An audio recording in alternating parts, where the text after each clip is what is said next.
welcome back to 1010's Podcast. I'm your host, Robert Veer, sitting in the Kanka Motorsports studio, and across from me is my co-host, Adam Nilsson. Is that slow enough for you? It was a little better. And across the table from me, I have Josh Fettes on the Zoom. Is that better? Hey. Over on whether or not this episode gets lost and we never release it? I have, so that's recording, and this is recording. So we have 3 times the opportunity for this to work. We should probably have Josh record his on his end. I should be recording somewhere. So that if we had to, he could send us his file. I can even confirm that, because every time my computer does a reset, the OBS software makes me re-choose the where the audio input is coming from. Oh, yeah. And it defaults to default. The wrong one. And whatever that is excuse me. Yeah, the external mic or whatever from the computer. And so it records nothing. So then I have to manually choose this. So I remember to do that. So we're recording off the mics. Okay. I'm recording Josh on Zoom, which also is pulling off the mics. Yep. And we also have our Zoom recorder that is recording right now. Nothing can go wrong. Why would you for sure do a Windows update? So for those not aware, Josh is probably our most repeat guest, but also we've lost at least 2 or 3 of his episodes. 2 for sure. 2, I think it's 2. 2 or yeah, 2. Because you did one when I was still living in the townhouse. Yep. Well, It was our one of our first episodes. Second guest. Yep. And then we did another one here that disappeared. Yes. Is that what it was? I thought we did a Zoom call like in 2020 or something. Did we do? Oh, yeah, maybe that's what happened. Because I think the only person who's come to your house, besides me, obviously, is my father. Yeah, Booney did. We've never recorded a show with Booney here. Yes, we have. I don't think that's true. The studio was over there. I don't think that's true. We talked about BMWs. He got all mad at me because I didn't understand what he was trying to get me to pick my favorite BMW, and I didn't understand the concept of what he was asking. Okay, I don't remember that. Man, it's okay. Fuck that guy, dude. When I got the everything together for this show, like literally done, ready to go, and I sit back and I go, "Have we fucking done this before?" Like, did I just prep something? I mean, probably. Who cares? We're doing it again, Robbie. It's fine. Is this something I've done to the letter 3 years ago? Well, so the thing is that we're human, so things change. That's true. And so even if we have done this, the answer will April Madness. The answer will be different.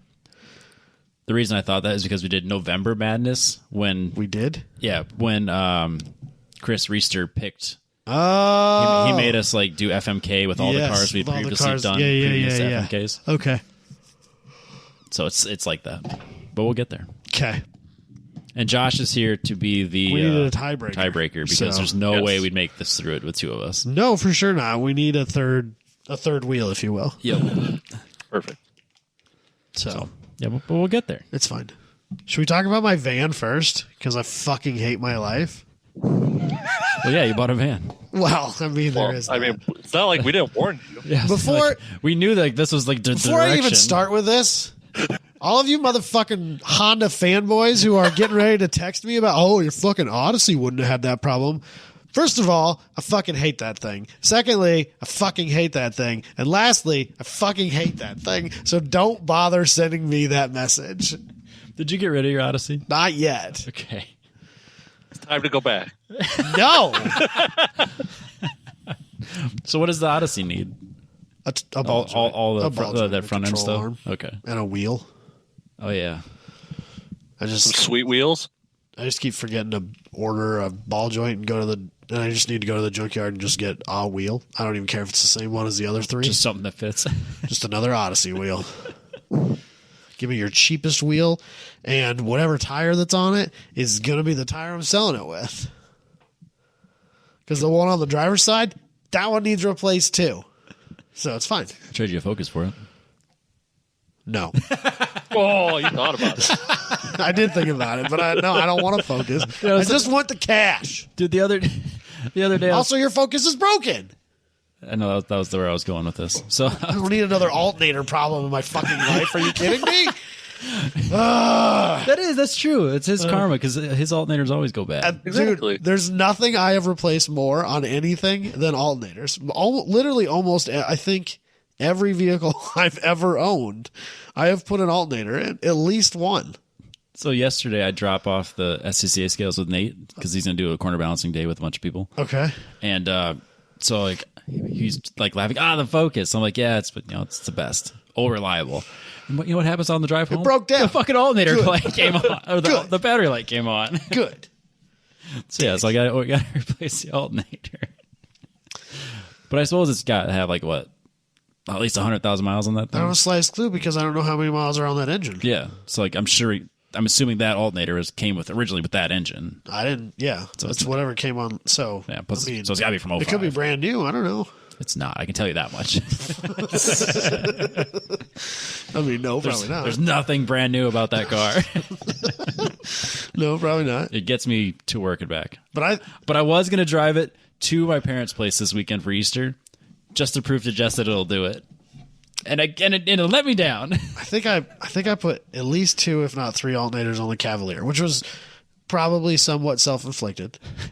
Wait, are you talking like subwoofer days? Yeah, my first Cavalier. Yeah, burning up an alternator because of your wall of subwoofers. That's not fair. 'Cause I'm I don't think I accepting it. ever put an alternator in the red Cavalier. I had a lot more power than you did. That's true, but still. I'm just saying.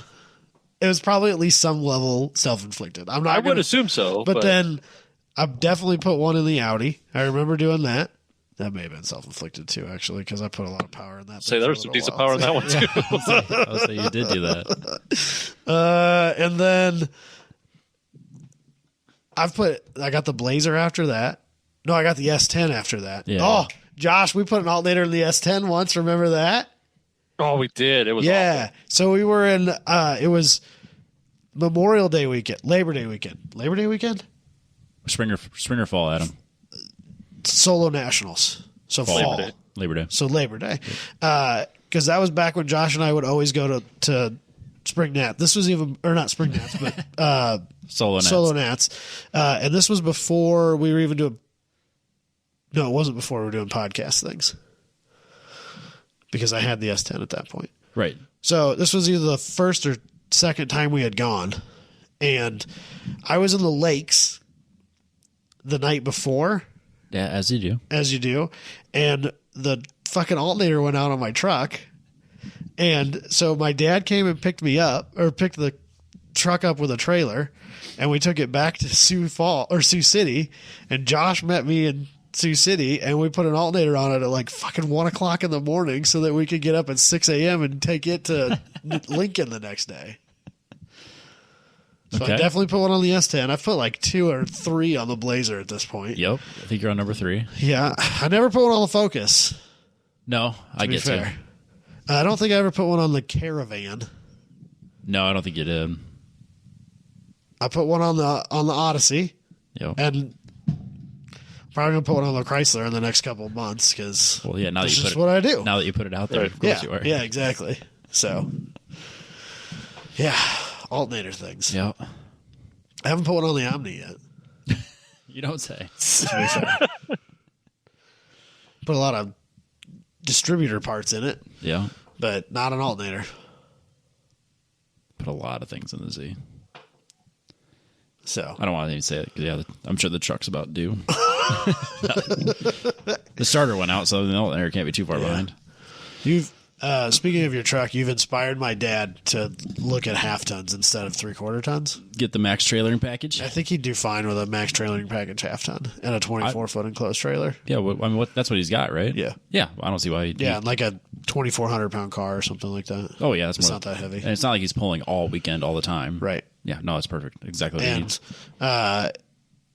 he basically, if he wants to get a 3/4 ton from the dealership that's local to him in a reasonable time frame, it has to be a Ford, Oh, and he's not a Ford guy. Oh, gross. which he actually is okay with. And I'm like, bro, don't do that. Well, I mean, it's not like he has to get a Dodge or something.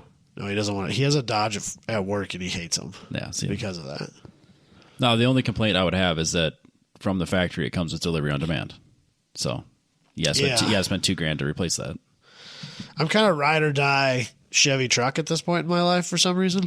I mean, I love my truck. Well, so then Now. apparently we're going to talk about this instead of my fucking van. That's fine. But 3-hour podcast. they're pushing him. The sales guys there are really they claim that GM doesn't want to sell V8 half tons anymore, and so they really want to sell eco diesels and 2.7 turbo 4-cylinder half tons. Really? Because now they have that new 2.7 turbo 4-cylinder motor. Yep.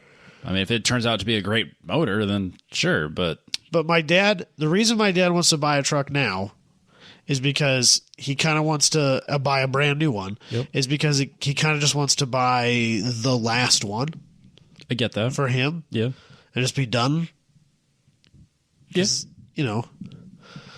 And What are you saying? Because he's old? he's getting old. Okay. Yeah, he's getting old. He's almost retired. I wanted you to say it. Not He's me. almost retired. Yeah. It's fine. So, and I'm like, well, then you can't buy a fucking eco diesel. That's for goddamn sure. No, I wouldn't. Because they're garbage after the warranty period's up. Yeah. They've No, don't do that. all but proven that. Yep. And I don't think that the 2.7 turbo motor is going to be much better. I don't. Yeah. I don't think he'd be happy. Too early to tell yet. Yeah. But I don't think he'd be happy with it. And like, I'm not the like, oh, it's got to be a V8 guy, No, right? I'm but not that guy. It's a but proven also, platform. I kind of feel weird about towing with a 4-cylinder, even if they make the same like torque and horsepower numbers. Just in my head, I'm the same way. I can't imagine it, and I'm not even that guy. But like in my head, I just can't get I can't get my head around it. No, I'm real conservative when it comes to like towing capacity and like pulling within, because I don't want to be like burn up my transmission halfway Right. across the country. So I don't know. I'm real conservative when it comes to that. I don't Right. I don't abuse my I don't know what the towing capacity is. Like if they have a max trailering package 2.7 or not. Yeah, I don't know. I'd be surprised. I haven't looked into them that much. But yeah, no, for what I need, mine's perfect. Yeah, For That's sure. what I think he needs is a V8 max towing capacity or max towing package, half ton, a 2023. Just buy a brand new one. Yep. Get a warranty. Yep. Ride that warranty out as long as you can. Yep. And then just maintain afterwards. And then as You'll soon be as you get one hiccup of delivery on demand issues, you replace it all. Well, I mean that's not a thing my dad's going to be worried about. Well, when it fails, I mean like that's not a like fine. That's Right. It's easily doable for him. yes, he'd knock that shit right out in a weekend. No, he'd probably just pay somebody to do that. What? He's at the point now where he plays with cars. He doesn't work on them. Fair enough. I get that. He's comfortable enough and old enough No, and has enough of his toys. on the daily goes to the shop. My toys go to my shop. Right. I get that. Yeah. He'll do oil changes and stuff of like course. that, I think. Unless there's a warranty. But beyond that, if there's a problem with a car, he just takes it in. Yeah. So, I'm definitely not there. no. You'll be there someday. I don't know. I'm a masochist. I love working on cars. I got my new job and I'm busier than fuck. Like it's busy. Which I think you're actually not mad about. No, I think you're. I've worked more like later, like longer hours. Yeah.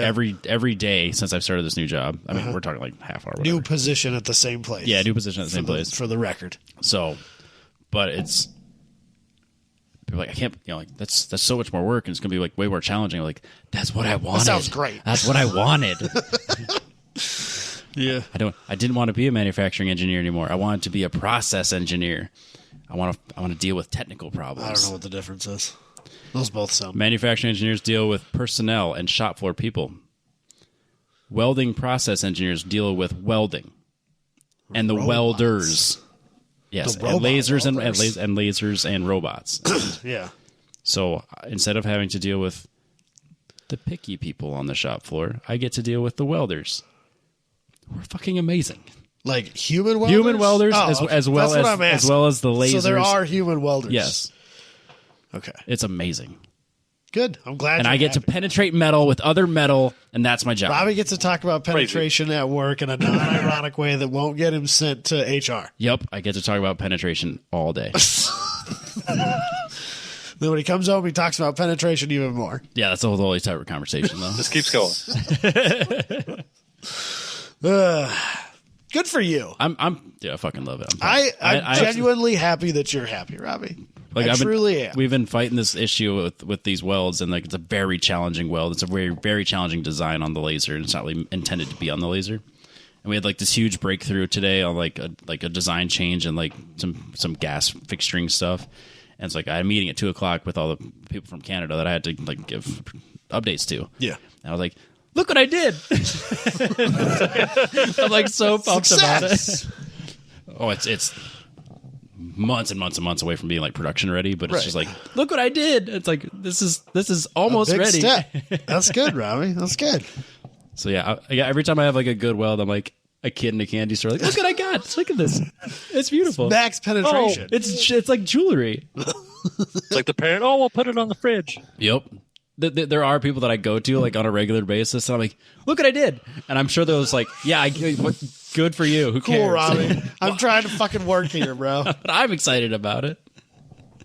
Jesus. Yep. So anyway, my van, right? So I'm at work one day. Of course, I'm ankle deep in shit, I would imagine, at work. Almost literally. So we had a night cut the night before that went south. And so I got they do. So I got a phone call at 4:00 in the morning. They're like, yeah, this stuff isn't working. So I dragged my ass out of bed and drove to downtown Des Moines and worked on that till 9:00 that night. So that was a pretty sweet day. But then so Katie drops Logan off at school, but then he rides the bus home. Okay. So every morning she loads both kids up in the van and they go to school. Is that in town or is that out? Like, do you go to a different town? No, it's in Nevada. We're a big enough town that we just have our school. I honestly had no idea. Yeah, we are not a consolidated school system as of yet. Gotcha. We're big enough to be able to do it on our own. Okay. Go us. Yeah. But I never had that. Yeah. No, Nevada and Sheldon are very similar sized. Yeah, Nevada's bigger than I give it credit for. Yeah. Because it's close enough to Ames, which has a lot of industry. And actually, there's quite a bit of industry in Nevada that it supports a decent number of families. Yeah. Houses. So it's not like a total bedroom community. There is some decent manufacturing and industrial stuff in town. And it actually has a downtown of things that are open and restaurants. Yeah, we have things. a couple of restaurants and a couple of boutique things and a comedy theater that always has no-name comedians I never go and watch. Dude, I would totally do that. But anyway, so Katie calls me at like 8:00 in the morning, and I'm in the best of moods already. Right? You've been at work for 4 hours already. Yeah, and it's not because of a good thing. Like there's problems. Uh-huh. So I'm in the best of moods already, and I answer the phone, and she's like, "The door fell off." And I was like, I can't even. I can't process this right now. What do you mean? What do you mean? And she's like, the door fell off. And I was like, okay. And she's like, in tears? Yeah, because it was kind of like sleeting, snowing bullshit that day. Because of course it fucking was. It always does. You know?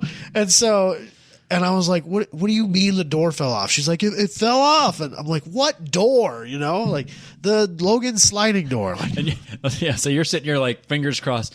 Please be the side door on the house. Please be the side door on the house. No. And I was like, well, Katie, I can't leave right now. So I don't know what to tell you. Like, you'll just have to figure something out. I might be able to be at that time. I was still optimistic that I might be done early enough that I could come and help her. But you're still like an hour from best her, case scenario. I'm 2 hours from finishing, and I'm an hour from home. Oh, yeah. Best case scenario. And so I was like, I don't know what to tell you, Katie. You're just gonna have to find some way to get home or something. And I said, just send me some pictures, and I'll look at it, and we'll figure something out. So she sends me some pictures.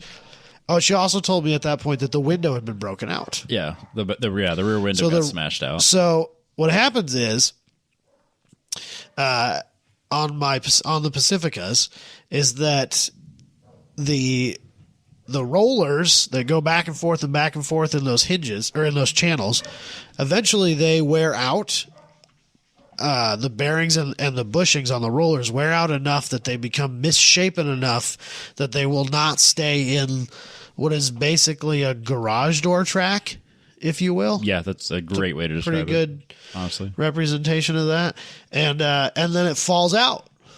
I cannot believe that the tolerance is that close to the edge, because like that doesn't look to me like that's failed enough to fall out. It gets worse, Robbie. This is a real story. I put some fucking research time into this. This is a whole This is a deal. diabolical. It's so anyway, when it does fall out, Not if, when. the track that is built into the on the back of the door, instead of it being a few inches down from the bottom of the window like pretty much every other minivan on the planet, they tried to make it look a little prettier, and they hid the track behind the window up high on the quarter panel. And so when it falls out, it takes the bottom of it. The rollers hit the bottom of the window, and the window just spider shatters everywhere. So what's already a bad enough situation because my door fell out, it also takes out a $500 window. That $500 with installation, sucks. I should say, because I wasn't about to try and put that in myself. Oh, we could have done it. No. Oh, yeah. Fuck that. Oh, we could have done it. Fuck that. I got piano wire. We figured it out. I barely needed any. It was practically gone by the time we get. And so Katie called a friend. She called her stepdad. Her stepdad came and slid the door as closed as he could get it, and then took Katie and my 1.5-year-old daughter home. And then when I finally got off work, it was like 9 o'clock at night, and I was like, well, I don't give a fuck about this right now. And so I left it there through the night. And when Katie and I went there the next morning, and I took that rear hinge off and just slid the door all the way closed and latched it, and we just left it that way. Okay. So then I started doing a bunch of research and trying to figure out what failed, how screwed are you, why it failed, and what I need to buy to fix this. And here are the things that I learned. Okay. So first of all, this vehicle is new enough. This is the first year of the Pacifica, 2017. Oh, okay. So this vehicle is new enough that most of the people who own these are not fixing them themselves. Yes. And so when you search things on the Google and you get YouTube videos and forum posts and stuff like that, most of it is people going on there and saying, hey, my door fell off. How do I get my dealer to fix this under warranty and replace the window? And this is actually a shockingly common problem. Looking at that design and how loosely that thing sits in that track, it doesn't surprise me because So Robbie, fast forward 1 second. I got that one replacement roller, and then I brought it over to Robbie's house thinking it was going to be this whole involved thing, and it took us 5 minutes. Yeah, maybe 15 minutes of bullshit. So I took it, and to put the roller back in the track, I just set it in there. And it just kind of went in, and then you put it in at a 45-degree angle, and then you set it flat, and that's it. Yeah. That was all there was to it. There's no retainers. There's no piece you have to pop off the end of the track, and then it slides in there, and then you pop that holder back in there. There was nothing complicated to keep. It was so easy that I was convinced we did it wrong. The garage door rollers are more secure than this. Yeah, absolutely. 100%. I would never have guessed that. It was that easy. It was so easy. I was convinced I did it wrong.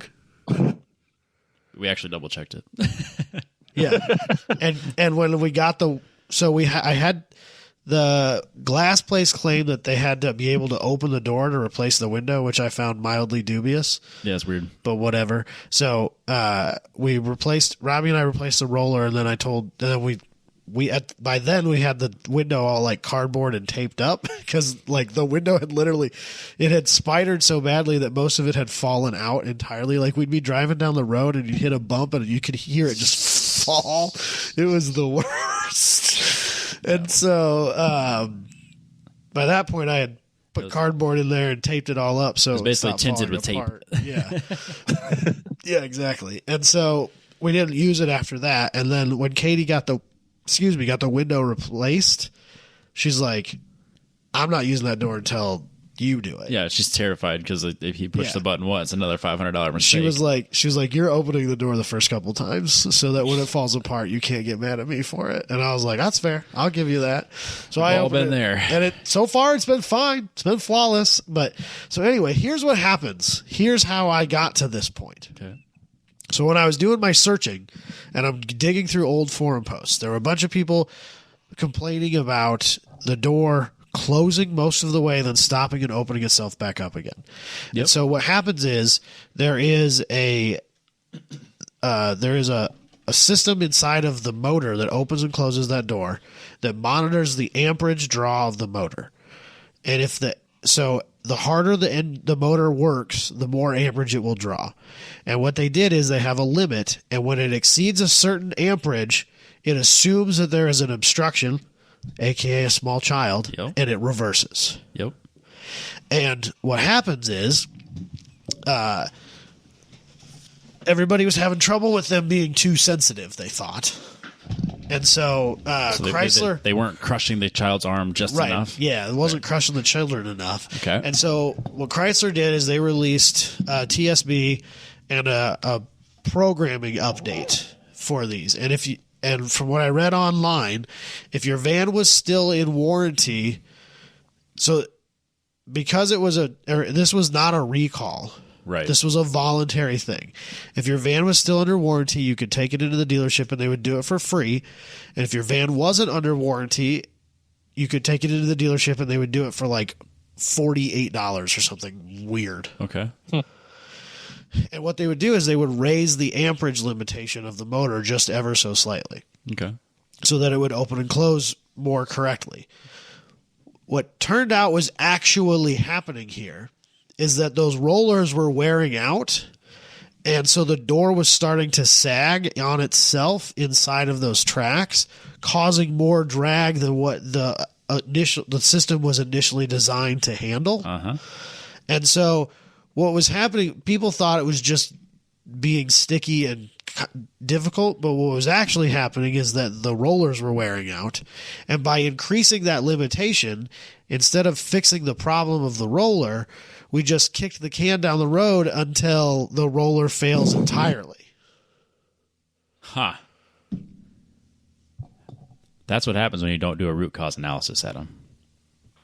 Right. Industry terms. And so like there's a video online of this guy. It was the only video I could find that pertained to this door in any way, shape, or form. Was this guy like, oh yeah, my door, it opens and closes and this is a problem. And so here's what I did to fix this problem. And he says, all you do is get some silicone spray and you spray it on the seals of the door, the rubbers of the door, so that when the door is sliding across the seals, it's lower drag. Yeah. And then he sent out a second video and he goes, while this is still good to do, now the dealership has an update that fixes the problem. So you can just take it in and do that. And that's literally everything. Jeez. Weird. Because nobody's fixing these things themselves. Until it's too late. No, nobody's fixing even when it's too late. I found a ton of... Actually, apparently, I got off easy because a lot of these, when they fail, the whole fucking door falls off.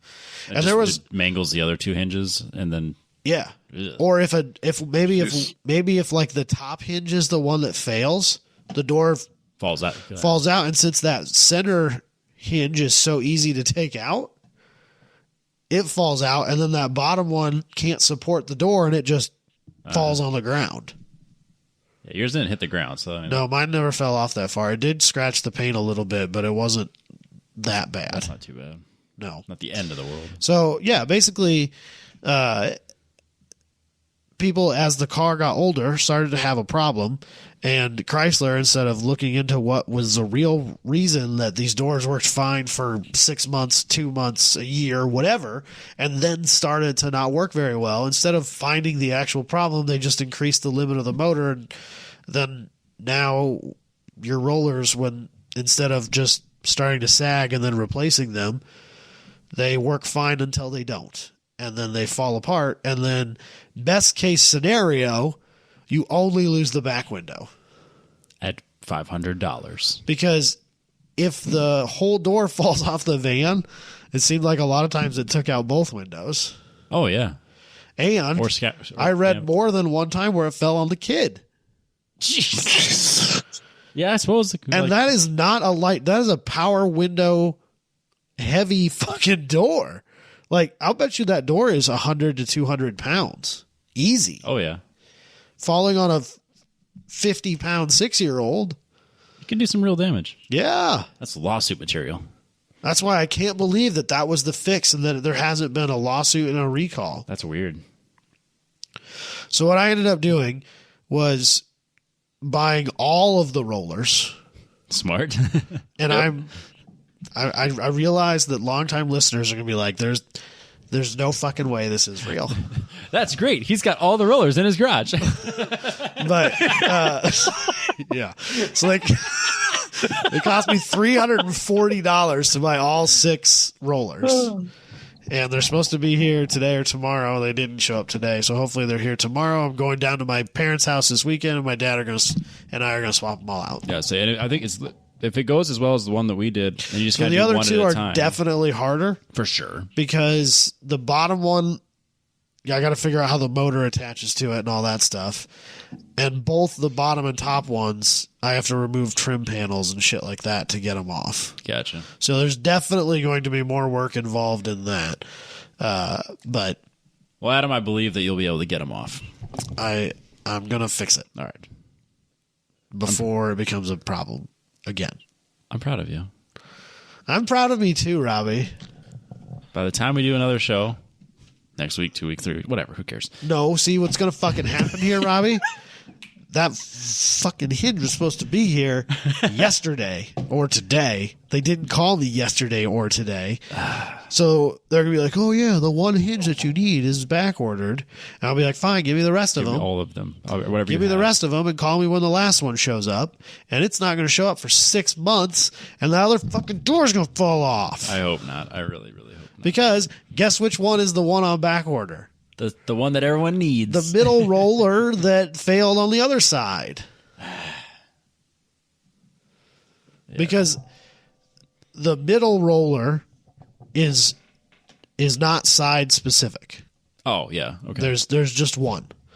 But the top and bottom rollers on the front of the door, those are driver and passenger side specific. Yeah, 4 separate part numbers. So you would think then that the one in the middle, the one that's the same on both sides, that's the one they'd have more of because it's not a specific thing. It's universal. It's everywhere. Yeah. But no, that's the one that's on back order. Damn it. But you'll have them all fixed. It'll be great. I hate everything. Working on daily vehicles. Yes, I understand. I hate everything, Robbie. Well, that too. We're grumpy old men. Well, there is that. I mean, Josh and I don't have kids, so we don't have that type of stress, but right. So that works out for us. I wish that my kids were the biggest stress of my day to day. Yeah, your kids aren't that stressful. No. They're actually really well behaved. Yeah. Katie gets mad because my daughter is too affectionate and won't leave her alone. Too needy. Just like a cat that just, well, I guess not a cat because cats get sick of you and leave. No, my cat doesn't. Like a dog. My dog not doesn't. my dogs. My dog doesn't do know. that either. But like, if Katie and I are both sitting on the couch, Kaylee will come to me, I'll pick her up, and then she'll crawl across the couch and sit on Katie's lap. She wants nothing to do with me. All right, then. So that's awesome. Makes me feel really loved. Happens. Then I'll yell at my son to come and sit by me instead. He usually will. Make me feel a little better. Or it's just like when we were driving to Road America and he's looking at his iPad and you're like, hey, look at that. And he's like, that's cool. He doesn't even look up. I mean, don't get me wrong. He's probably sitting on his iPad trying to show me some stupid fucking thing on Roblox or something. And to be fair, I give him yeah, that's cool while not even looking at it to him. Yeah, where do you think you learned it? No, that was the funniest damn thing when he did that to you. He's such a tool. Amazing. Kids are awesome. I don't know. Everybody should have 3 of them. Absolutely not. Nope. No. No force on earth. It's not worth it. I'll say it on air. I would get a vasectomy after 1. For sure. I should have. $700 seems like a lot of money. No, it's not. It's really not. Nope. It's totes worth it. Yeah, worth every penny. Yeah. Yeah, no. My biggest fear. I have no intention. My biggest fear, because I am me, is that it won't be effective. That would for sure happen to you. Because that's a thing. That would for sure. If there was, of the three of us, it would for sure happen to you. Yeah. Yeah, absolutely. Let's hope not. Yeah. But I mean, if it has to happen to somebody, let's hope it's not me. Why you gotta be like that? It's rude. I don't want them. I got enough It's way stuff. cooler to be a dink. Yep. I'm the opposite. I'm like a Cidic. Yeah. Single income dual kids. Cidic. That's pretty cool, right? Yeah, That's cool is the word we'll use there, yeah.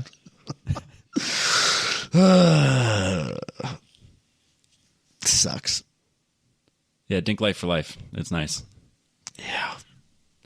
So let me tell you about these vacations I have planned.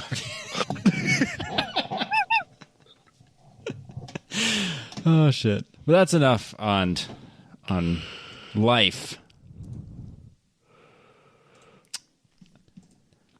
I'll remind I'm everyone. getting work phone calls, by the way. Does that mean we have to wrap this up? No, I don't think so. Okay. All right, well, speaking of getting work done, factoryfabrication.com. Booney will hook you up if you need to get caged or railed, or if you need custom furniture, or if you need, I don't know, anything. Cages in your car. He's done that for me. Cages in your house. Cages in your house. Cages in your van. Yeah. You need to protect your equipment from things, Yeah.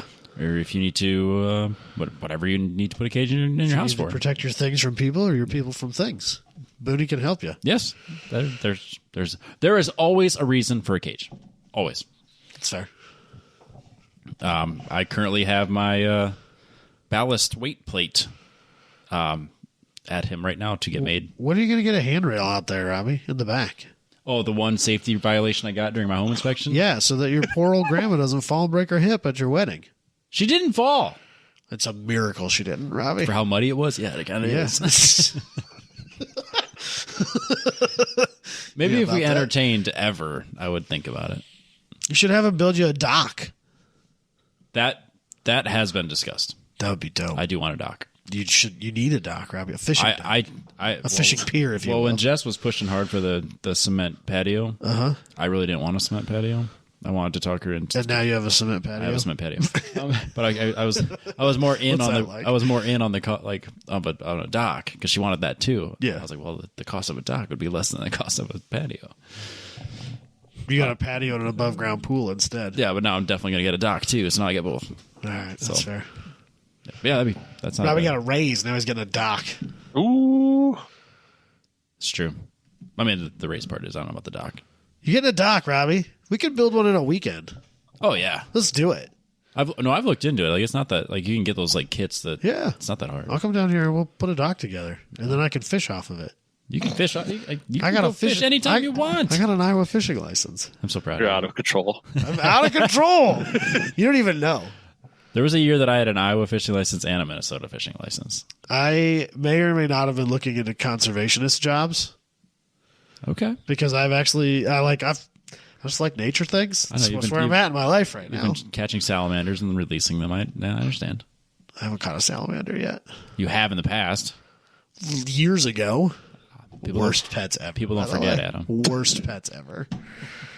Josh remembers the salamanders. I Yep. do remember the They were salamanders. terrible. They're the worst. He was so pumped. There was literally I would go a month or two not being sure if all four of them were alive because there was always one buried somewhere that I couldn't see. Yep. And so I wasn't sure if he was dead. And they all looked close enough the same that there wasn't any significant, oh, that's that one and there's that one. So there would be literally a month or two of time more than once where I'm there might be one buried and they're dead. I don't fucking know. The other ones ate it. It's fine. I don't know what salamanders eat I don't know how I never got baby salamanders. because they don't like to reproduce in captivity. Everybody knows that. Just like I polar guess bears. not. Yeah. You know how hard it is to reproduce polar bears? Hard, apparently. Yeah.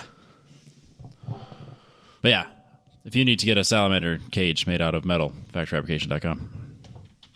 Surely that's what he wanted me to advertise today. Fair enough. That's a lot of phone calls you've gotten. I know, and I texted him and he didn't answer me, so... Do we need to pause for the cause? No, it's fine. Fuck him. All right. They need to figure it out. I mean, Answer it live on the show? we're 40 minutes into the show. We finished the show. A slip angle? Yeah. We'll never live that down. It's still longer than a slip angle. It's fine. Don't worry about it. We're live from the track, and here's a 10-minute show. Anyways, I made plans. Look at this. I planned Oh, ahead damn, you printed it out. Jeez. on an 11 by 17.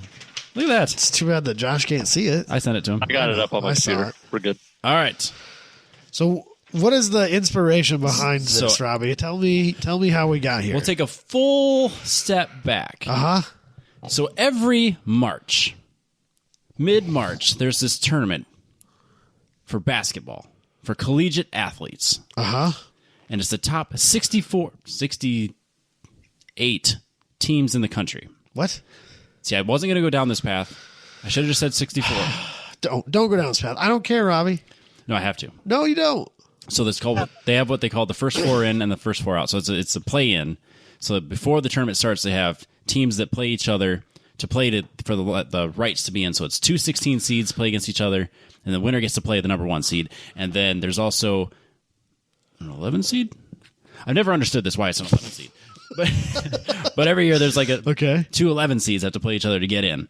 And it makes no fucking sense to me why they're 11 seeds. But so it's the top 64. And then they play each other in a single elimination basketball tournament to determine the best basketball team in the country in college. And that happens in March. And we just had March. It's now April. And we just crowned a national champion, which gave me the idea that we needed to do a 32-car single elimination April Madness tournament Yes. to pick the loser, because it is But also the winner. it is the top 32 worst cars ever. So how did you come up with these 32 cars? So I wanted Because Robbie's definition of terrible car and my definition of terrible car, that's not a very large overlap in the Venn diagram. this And is so- this is a combination of me going through articles and articles and articles of unanimous top 50 worst cars ever. Okay. And there were some that I threw out, and some that, like, especially if they were super niche, small markets that no one in the United States would even know. Okay. So there's a few I threw out. There's also some in there I'm like, that doesn't count. It's not top 32. Because I wanted to do a top 64, then realized we only have hours and hours to do this. So 64 would have been way Top too much. 64 would have been insane. It would have been all day. So then I decided we could do it. I could come up with 32 cars. Okay. Okay. And then I seeded them how'd you seed them? with a combination of my opinion, the internet's opinion, and then just random luck of the draw. Okay. So, do you want me to list them all off? No, I think we just go through it. No, I think people want to know the 32 teams. I mean, cars. Then they'll find out. All right, we'll get there. But you don't want to know what the seeds are? I can read. All right. Yeah, so we have a 32-car elimination, single elimination, worst car ever made tournament. So The winner is also the loser. the winner will be determined to be the worst car ever made, and that is the end of it. We'll post this on the group. And I'll post the graph. I'll post the bracket on the group, and then Oh shoot! You know what? I'm dumb. I actually had I could have had this up the whole time. yeah, you have it as a picture. I did have a picture. Robbie. The hell, Robbie? What a moron! You. That's rude. Not you, me. Way more of a tease this way. That's fair. Plus only whiz. like a handful of people actually. What? Some of these I just outright don't agree with, Robbie. I have Just- another window open of all these cars that I just Just off the start. Some of these I just absolutely outright disagree so we should are not be on this list, Robbie. There are cars on this list that I agree should not be on the list. I took these lists from multiple like automotive websites where they have their lists of the worst cars ever. What's wrong with the GMC Envoy XUV? We'll get there. There's going to be some upsets, man. There's cars that you think wrong are with that? they're, like I have the Fiat Multiple as the number 1 seed. It could get upset. We don't know. Oh, it's for sure getting upset. There's like 6 cars on here that I would rate worse than that. You know what? I don't know if that's true. That's what I'm saying. That's why it's madness. Suzuki X90, those were great, Robbie. I agree. But the internet says otherwise. Yeah, well. That was on the list a lot. Okay. Which is why it's a 29 seed. Okay. There are cars, the higher number seeds are cars that either I don't agree with, but they were always on the fucking list. Okay. Oh, Rob, did that hurt you? The Chevy Avalanche? Did that hurt you a little bit? I am unbiased in my seating. You know what?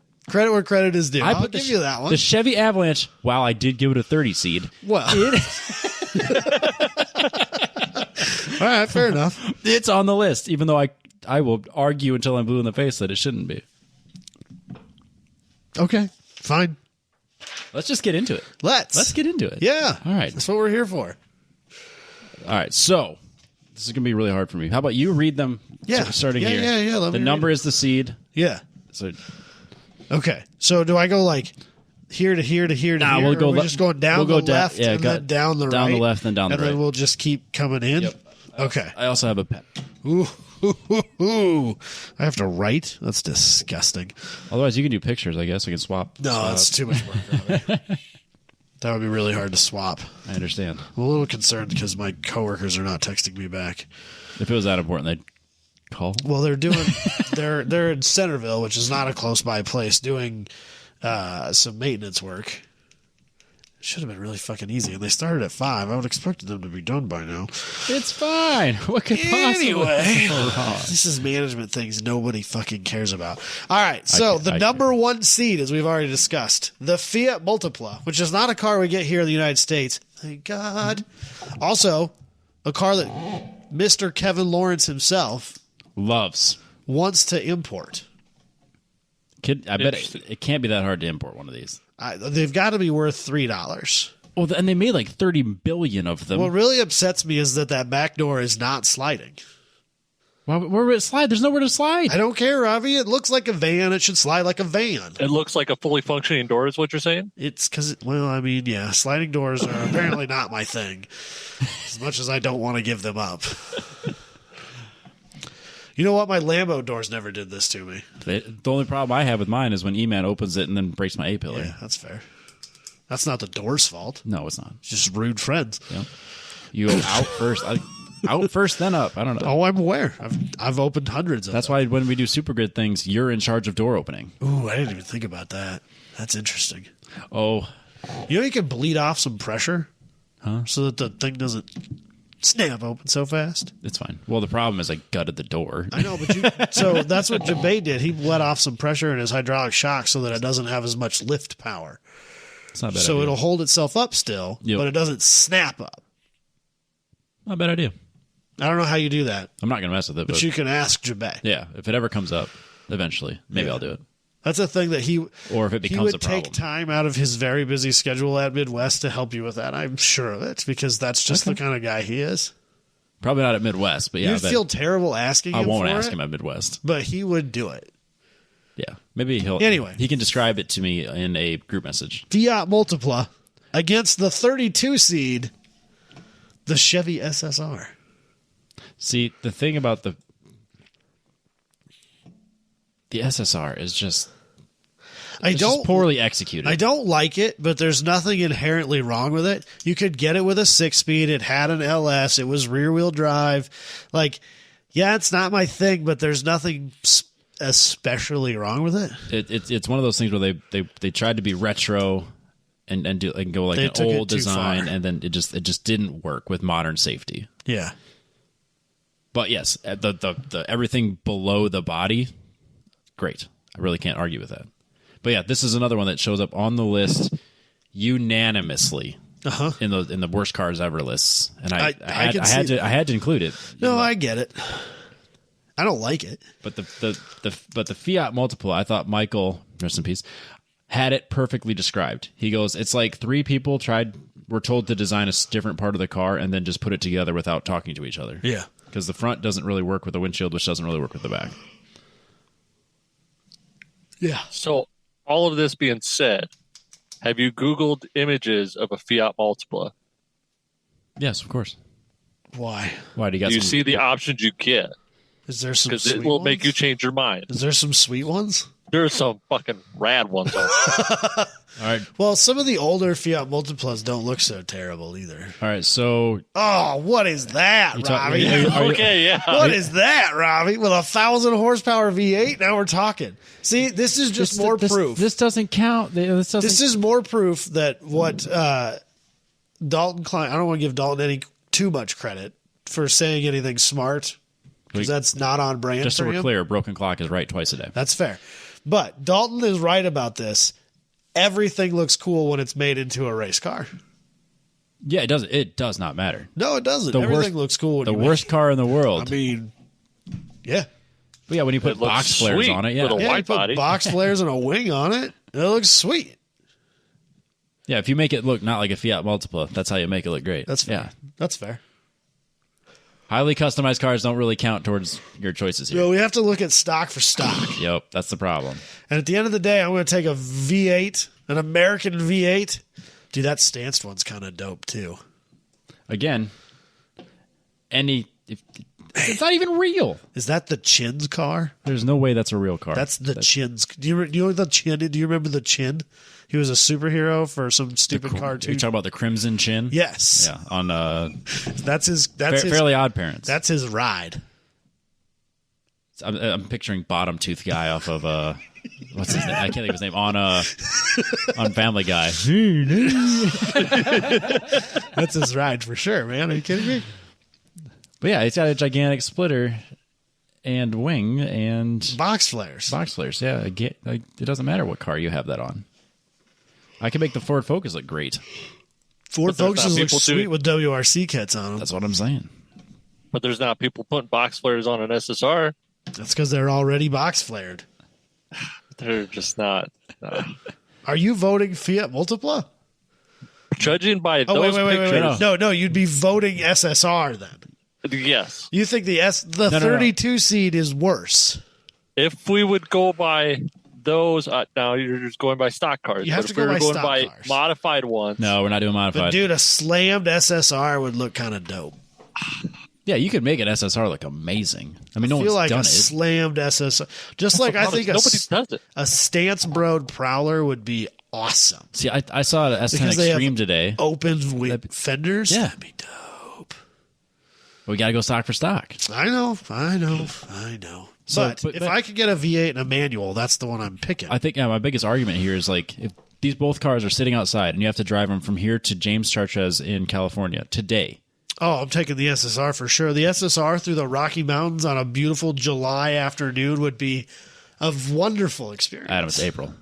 This is April Madness. I know, but like just if we're throwing out scenarios here, Robbie, we're All just spitballing. Here's another scenario. This will help us solve a lot of problems. Okay, You're in your mid-20s, single, God, those were ready the to mingle. days. Man, I miss those days. You have a hot new date. Hottest I chick don't you know ever what saw. that's like. Hottest chick you ever saw. Okay, Hottest chick you ever Now- talked to. Now I'm having to draw some imagination. Yep. Draw some imagination here. Josh doesn't know what it's like to be in his mid-20s and single. Mid I don't 18. know what I don't that's care. Mid 14. I don't know. You guys met young. Yeah, high school sweethearts pretty over much. here. All right. Imagine being Yeah, single, yeah, we're there. and you got the super hot girl, Okay, and you're so excited to go on a date with her. but you got to roll up. You have to roll up in one of these One two of these cars two on your cars? first date. What one are you rolling up in? I'm not rolling up in the Chin. I'm rolling up in the Chevy. Yep. It's the SSR. X. Yeah, Yep. we Easy. all agree. All right, multiply it is. Yep. Multiple moves on. Fiat. Boom. All right, next up, 16 and 17. Ooh, these guys are close. Yep. These couldn't be more different if they wanted to be as well, which just kind of makes this hard. Yes, exactly. The Ford Excursion, which is weird to me that's I'm confused. Why is this on the list? That was weird. on the list a lot. I think it's not about looks. I think it has more to do with the fact that it's so big, it gets at best like 8 miles to the gallon. Yeah, you can get it with a and diesel, though. and it came at a time that we were in like a gas problem. Yeah. So it was like its timing was bad. Everyone's trying to go to like gas saving cars. Yeah. That showed up. It was just like, no, we don't want that. So it's on the list, not because of how bad it looks or because of how horrible it is to use. It's just I think it had mostly to do with the fact it's timing and the fact that at best you're getting All right. 8 miles to the gallon. All right, I'll give you that. And its boxing opponent, the Chevy Chevette, which I read as Corvette first, and I was like, whoa, bro. But Chevette. The Chevette. I love it so much, Robbie. Really? I do. I think they're rad. This is another one that's just like universally hated. Well, oh, yeah, for sure. I'm surprised Omni's not on this list, frankly. But that's basically what that was. It was a Chevy Omni. These lists were based on other lists. No, I know. So like there's very few things that I added to these lists that wasn't already on I'm another surprised list. there's not at least a K car on here somewhere. Nope. I refuse to add something that wasn't somewhat universally disliked at least somewhere. Yeah, but I'm just surprised that one of those lists didn't have a Because there's definitely some on there that I disagree with K completely. car. So, Ford Excursion, Chevy Chevette. See, I wish I knew more about the Chevette in a way that I could just like explain it. Because It's like rear-wheel drive. so is the Excursion. It's got like a 30 horsepower engine in it. So it's Sunday Cup legal. Most of them are, I'm pretty sure, were carbureted. Oh yeah. It's just god awful, but it gets like 90 miles to the gallon. But I don't know that you could maintain South Dakota speed limits with it, Absolutely not. let alone pace of traffic. Just maintaining the speed limit would be hard, let alone how fast everyone's actually going. Yeah. So that would be a problem with it. The Excursion you could use as a tow rig / camper. Yep. So it's got some more practical uses for the average car enthusiast. And it's not like it's an ugly SUV. It's just an SUV. massive SUV. Yeah. Yeah. Yeah, I don't have a whole lot to say on this one. Just be like, yeah, I mean, I would hate to have to fill the whatever, like the 90-gallon gas tank that they have, but every, I don't know, 30 miles. Yeah. But if I had to pick one, I would have to have the Excursion. I don't want the Chevette. I don't want the Chevette and all the problems that go with it. Right. Yeah. I can see that. If it was new car versus new Chevette, new Excursion, and not we like can do that. 2023 Chevette, 2023 Excursion. They still make the Excursion. Do they? No, they don't. Did they discontinue it? It's dead. There was It's been a discontinued for a while. no. There was a more recent one that I thought there was. No, because All right, not one. when I worked at the shop that I was at before, there was a company that had one built. So this was back in what? 18? No, it's got to be longer than that. Like 16? 17? See, I thought Yeah, probably. I thought there was one more recent than that. 2000 to 2005. Maybe I'm. And then I'll admit what I 2006. I thought it was newer than that. I could have swore. There's something on the list I was shocked that. It says it was a single generation was produced from 2000 to 2005, and a short 2006 model year was marketed in Mexico. All right, I'm thinking of something else. There's something else on Damn. that list that there's one that came out in 21 that I couldn't believe came out in 21. I thought it was this. That's fair. My mistake. All right, Ford or Chevy?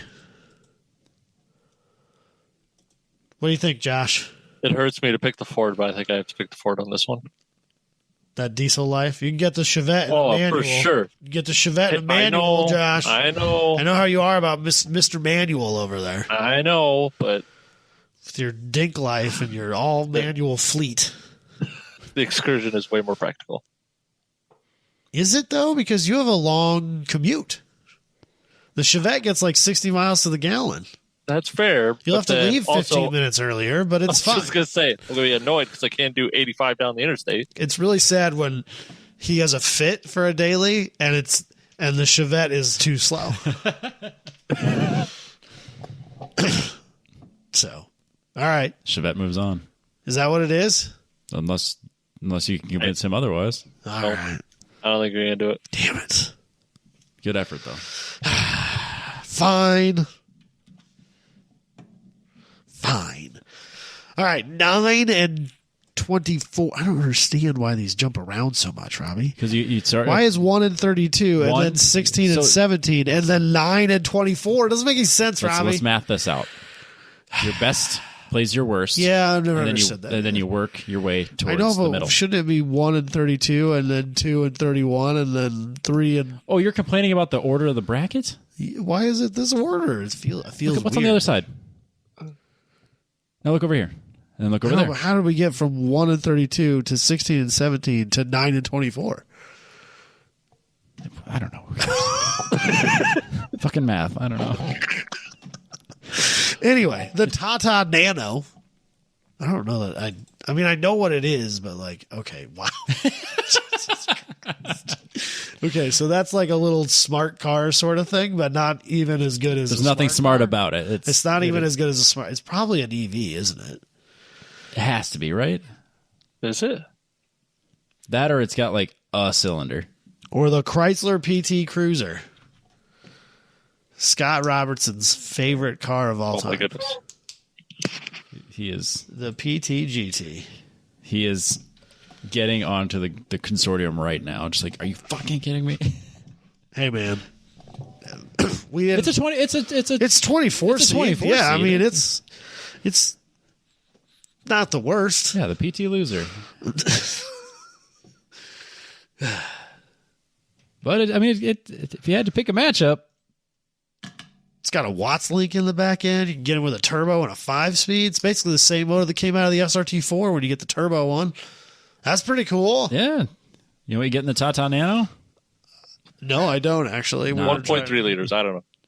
Nothing. I don't Is know. that what you came to the? I see. I would have guessed that if anything, it's a K car, a 600 S660. That'd be my guess if it's not electric. Yeah. So I don't care. Either way, it's the worst of the two. Yeah, Easy. I mean, I'd have to drive the PT Cruiser. I would not drive the Nano. I mean, there's not. I very many would drive the situations. Nano ironically because of how bad it is. Yeah, but okay. So in your date scenario here, It's the Cruiser. I can explain that a lot better. Why are you with? You can't talk your way back into the date if you show up in a Nano. well, I think it's like one of the cheapest cars ever made. It's right up. But then you just on the first date with this hot chick, you just look like a cheap bastard. Oh, like, yeah. oh, are we going to McDonald's next? no, that's when you take her to what's some expensive restaurant? I don't know, Fleming's. Some sushi Yeah. joint. That All sounds right, amazing. you're Nano. I mean, it doesn't matter what your Easy vote is, Nano. but okay. Easy Nano. All right, Nano it is. Look at that. The worst. Universally. Next up, a vehicle I don't know anything about, a Citroen C3 Pluriel. I don't know what that. Oh God. I don't hate that. You movie. might remember. It was on Top Gear. It's I been on think. Top Gear multiple times. I don't remember why. So but that it was- kind of it's looks terrible. like a Beetle. Except that the B pillar goes all the way to the taillight. Yep. And it has like a half-ass retracting roof thing. Yeah, so like the entire roof from the A pillar all the way to the taillights just goes away. And it's But- just rounded like a bug. Yes, but it doesn't. It's not actually a convertible. No, because you have the pillars the whole way back. It's kind of like the Fiat 500 Cabrio is the same way for a car that comes to us Americans. That's the same way. But this looks remarkably worse. Oh, for sure. Does it? Than the Fiat? How dare you? Yeah, the Fiat looks just fine A, by comparison. I a wasn't about. base Cabrio though. It looks just fine. I'm not going to say it looks good. I'm just saying it looks fine. It doesn't look like this. Okay, fine. I don't hate it though, Robbie. I don't hate it as much as I thought I would. It's going up against the Plymouth Prowler. See, that's another one that it was on like every list. That's because it's bad. The V6, the Auto Tragic. I mean, there's So see, this is like the opposite of the SSR. Because I actually kind of like the way these look. the body's not bad. I think it was if they would have close. done something different with the drivetrain, this would have been much better executed. If this would have had a Hemi V8 in it and a 6-speed, Well, even if it would have had the V6 it has, but would have had a manual transmission in it, it would have been better. that would have helped a lot. Yeah, no manual transmission option is It's a killer. transaxle, automatic transaxle. It's like a Corvette. It's like an automatic convertible Corvette with a V6. But it's got like open fenders, so that's cool. I don't hate these. No, I really don't. And that's like that one actually kind of hurt me to put on the list. I'm like, man, I don't, because I felt like this was a shoe, like for sure not going to be picked as like I don't. out of the first round. I feel like that's the type of car whose ownership group I want nothing to do with. Yes. Probably, which I mean, the SSR is probably in that same category. You're at least 20 years too young for that group. Well, so when I worked at a dealership in Sheldon in high school, the guy who owned that, who at that time was in his 60s, Yep. he had both of the SSRs because there was kind of a. So the first year of the SSR just came with the 5.7 and an automatic. Yep. And then the second year they came with the Corvette motor, whatever that was. 6-liter. The 6-liter. Yeah. And a 6-speed. Yeah, that'd be way better. And so he bought that too. And I remember being in the wash bay with the SSR when it came there, and he's walking around like all excited about how there's Chevy logos like etched into the turn signal covers and stuff like that. And like he's just talking about like, oh, look at all these little details. And I was like, it's a fucking lens cover, bro. Like they just Say that the Ford Edge does that, man. yeah.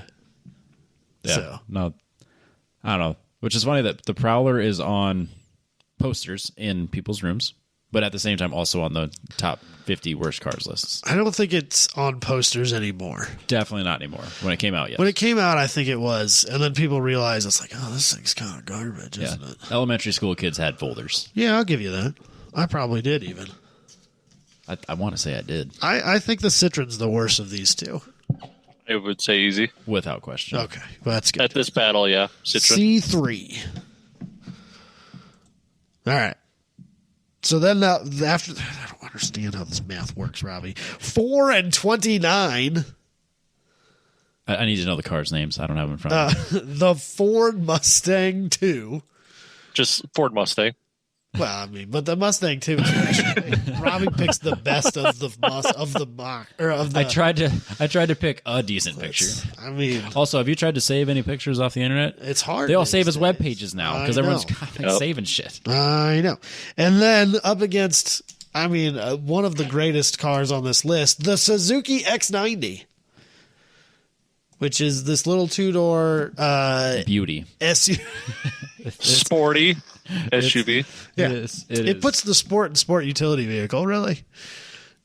I can say with absolute certainty, if there was any of these cars that I could purchase today on that list, it'd be that one. Yeah. Without question. I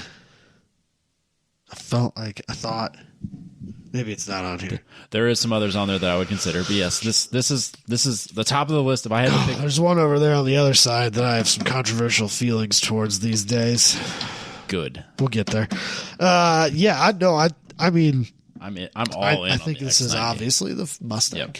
So this is another one that showed up on the list often, but I don't understand why. I assume that it's like probably a terrible little vehicle, like reliability wise, and I think they were front wheel drive, and I think that they were just kind of garbage put together. But you can't tell me that wouldn't be fun to drive. It's adorable.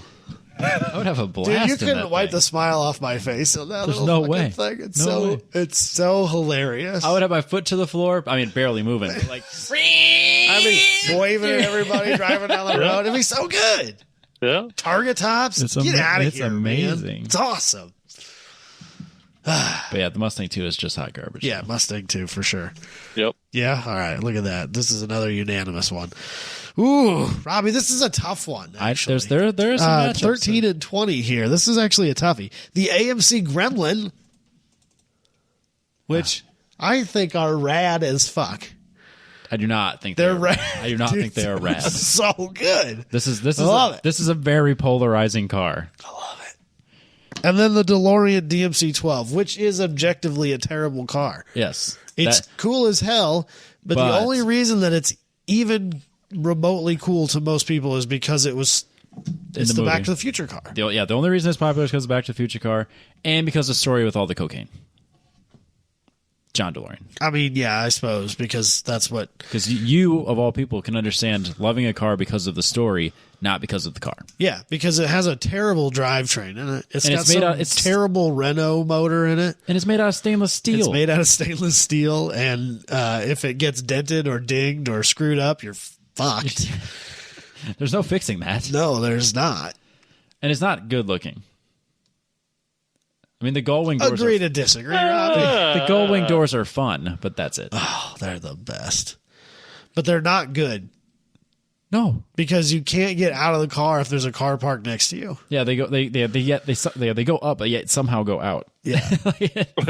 So, like that was a thing that they had to figure out with the Model X, the Tesla, and they actually kind of pop in and up and then swing open Oh yeah. so that they don't go out of the body line as they're coming up Right. in an arc. Whereas this car, Just a straight circle. you're just fucked. So, but this is a toughie actually. But I think my allegiances are going to fall towards the Gremlin for me. I love it, Robbie. I don't know how you can't love that thing. It's so, honestly, its proportions are so terrible. I love it so much. because it's up against the DeLorean. That's a car I've never understood why people love it. Because of Back to the Future. And I think because it's such so an iconic movie. It's so ugly. It's so bad. I don't like that car. Okay. So what are you telling me, Robbie? I'm picking the. Oh, fuck yeah. Suck it, Josh. Suck it, Dang Josh. And I don't care what the value of the DeLorean is. That's it is not a that terrible good. car. Suck it, Josh. I think DeLoreans are cool. Ha! The DeLorean is moving on. DMC 12. Made it to the second round. The Sweet 16, if you will. Continuing on our AMC theme.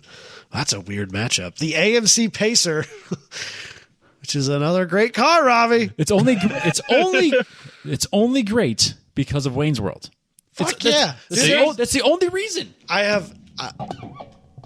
would be on my car experience bucket list to have one of those with a With her backwards fire thing that they got. yes, and driving down the road with a bunch of my long-haired hippie friends, rocking out to Bohemian Rhapsody and eating that fucking red licorice stuff out of a dispenser on the ceiling. Robbie, Red Vines. Red Vines I need to watch that. Like against start the to Ford finish. Edsel, And by the way. they'll say the which is a magnificent looking car. I was like, what's wrong with the Ford Edsel? it's on the list consistently, not because of how bad it looks or because of how bad it performs. The reason it's on the list, there's a few of these that stick out. The reason it's on the list is because Ford went all in on the Edsel. Yeah, it was like They literally bet the farm yeah, and came up snake eyes. really. Oh yeah.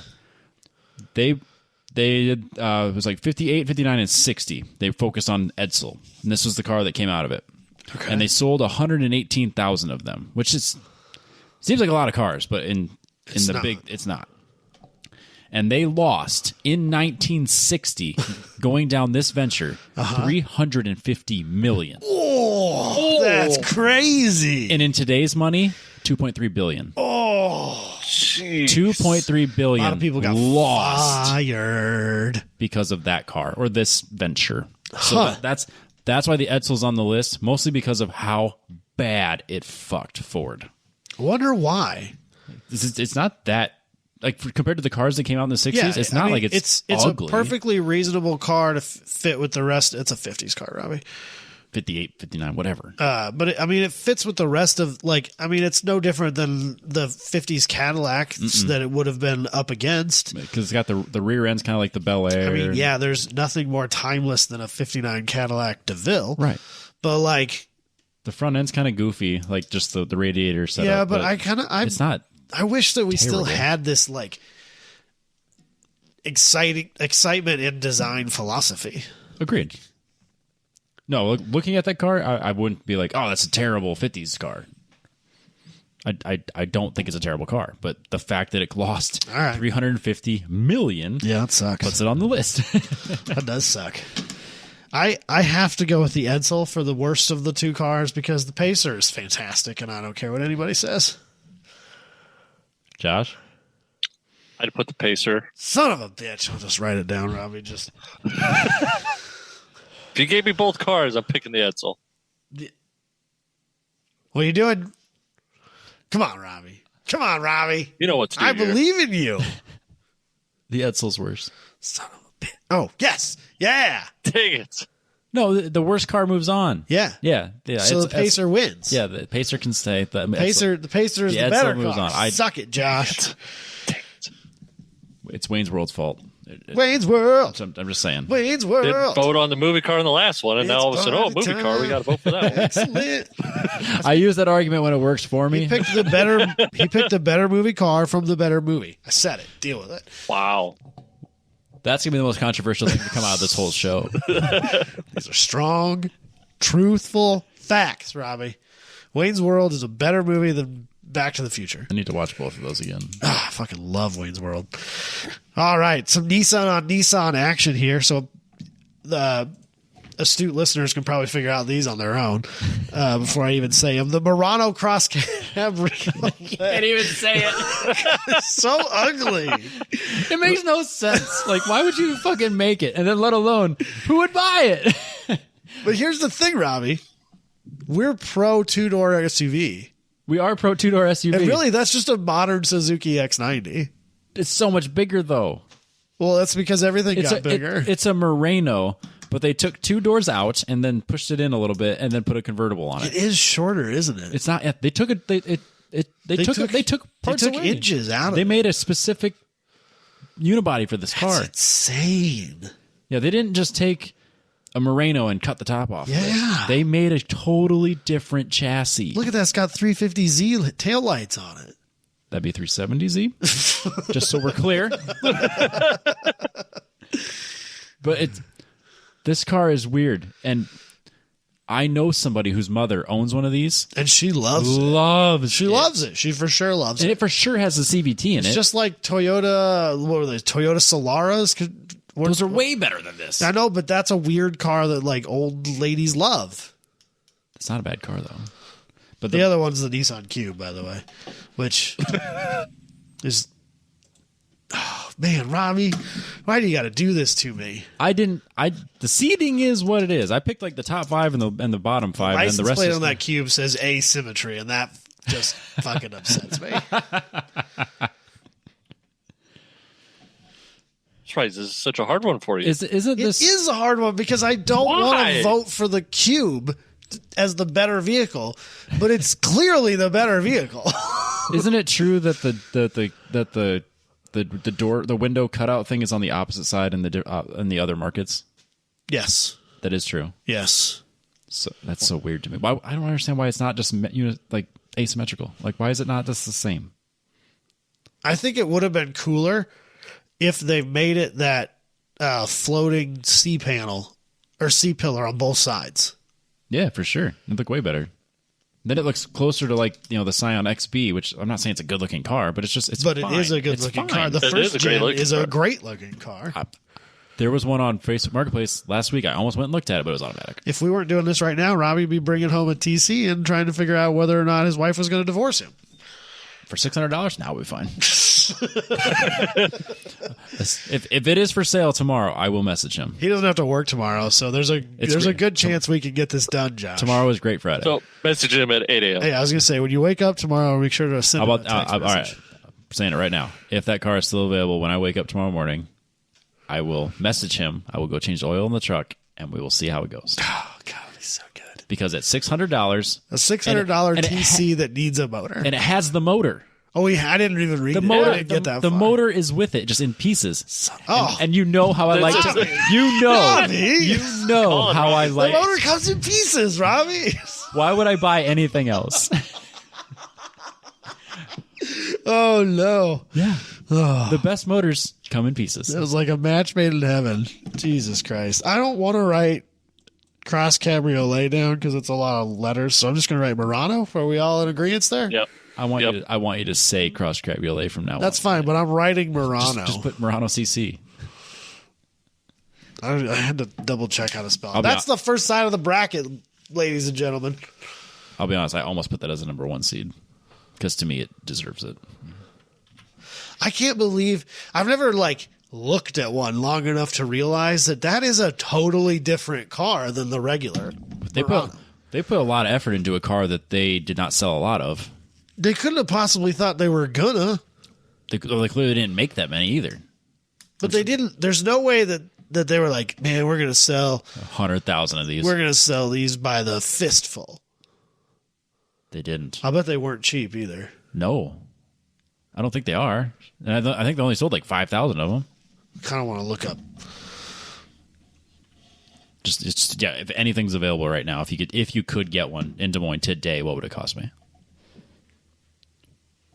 But remember, once it hits 100,000 miles to replace the transmission. Oh, it is a CVT, isn't it? Son of a bitch. Son of a bitch. All right. Let's move to the other side of the bracket. Other side of the bracket. Oh, man, Robbie. This is where my controversial feelings. Number 2 seed? The number 2 seed, which just does not deserve a number 2 in my mind anymore. It is the Pontiac Aztec. It's a big number 2. Oh, God damn it. And the Nissan Juke. The Nissan Juke. The thing I hated about the Nissan Juke, the base model one, the Nismo one they fucked up too, but the base model one you could get as a turbo, or all of these options existed. There was a turbo option, Yep. There was a manual option, and there was an all-wheel drive option. You couldn't get them all together. But you had to pick 2 of the 3 in any of that combination. You could get a turbo manual, you could get a turbo all-wheel drive, Yep. but you couldn't get a turbo manual all-wheel drive. Correct. You could get any of the 2. And that's just like, And you had to get the manual because otherwise you're stuck with the CVT again. yeah. That's the only option. Yeah. You had but what to get doesn't a manual. make any sense is if they'll sell me a manual all-wheel drive, they can't even say that, but they'll also sell me a turbo all-wheel drive. There's no reason not to sell them together. It's not like It makes no sense. it's not like the all-wheel drive transmission is a different transmission and therefore they don't have the manual option. right. I don't think they had a manual all-wheel drive. I thought they did. I don't think so. No. Yeah. 'Cause I think it was front-wheel drive manual, and then if you want the turbo one in all-wheel drive, well, then now you get the auto. I think you're. Oh, I maybe think that's what it was. But it was a weird combination of them where it made no sense. But of course, everybody wanted the all-wheel drive in the manual. And then Josh, remember when we both really wanted one of these? I still want one. So yeah, I would rather have. Jess is interested in replacing your Edge, and I keep trying to push her towards one of these stupid cars. But of I'm course, 1,000% taking Nismo Juke. But it has to be a manual, and she's not. She doesn't want a daily manual. Boo. I know, but they're too expensive for me to justify as the daily, like the shit box. Are they? Oh yeah. Oh, really? I mean, they're not. I'm not saying they're expensive, but they're not cheap. I suppose. Robbie, I don't hate the Aztec. You picked the worst one. It looks super drab and dirty and run down. Oh, you mean the base model? Like they all look? I kind of like them in yellow. This is literally the first picture that shows up on Google. I kind of like them in yellow. That's because you like every car in yellow. There's actually a car that I took a picture of in yellow that I'm going to have to really conflict you with. I did it on purpose. You would do that to me. I don't hate it though, Robbie. I've kind of come around on it. It's because it's a Pontiac. I've come around on it, Rob. No, that's nothing to do with it. No, Stop. because it's because it's a Pontiac, so you know that it's not a terrible chassis. And you know it's not a terrible car long term. I just feel like It kind of is, though. So here's the thing. No, because I think it has a 3.8 in it. No, it's a 3.4. I mean, that's not the end of the world. They're not terrible, but they still. It's not a kinda 3.8 had issues. for sure. Definitely no 3.8. But you could swap it. No, base model. We're doing base models. I know, I get that, but I could swap. I was just saying I could swap it. But I feel like maybe this is why I've decided I like this car so much is because it was so beyond the styling of it. Yep. There was so many unique features. It was so weird, and nowadays it's so hard to find that. I won't disagree with any of that. And so maybe I long for the days where that was an option, even if I wouldn't have chosen it. That being said, it's still terrible. But is it worse than the Juke? Yes. 100%. All right, well, then I don't have to decide then. That makes me feel a little better because that means I just can blame it on you guys. I don't have to decide.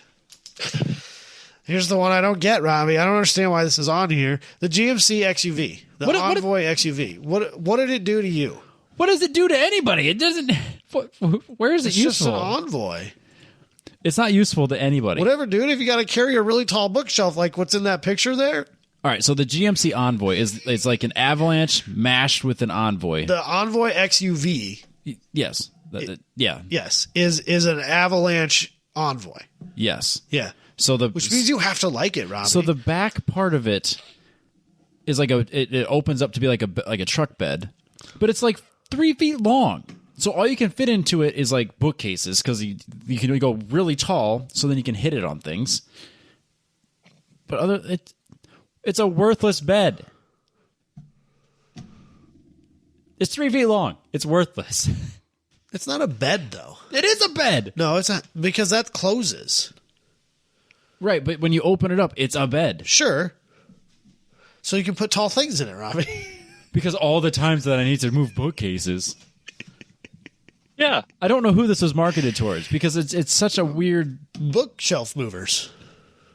But you can only move like one bookshelf, and it has to be like a narrow bookshelf because neither of my bookshelves would fit. He's busy texting. Sorry, they're actually finally talking to me, and apparently they're having issues.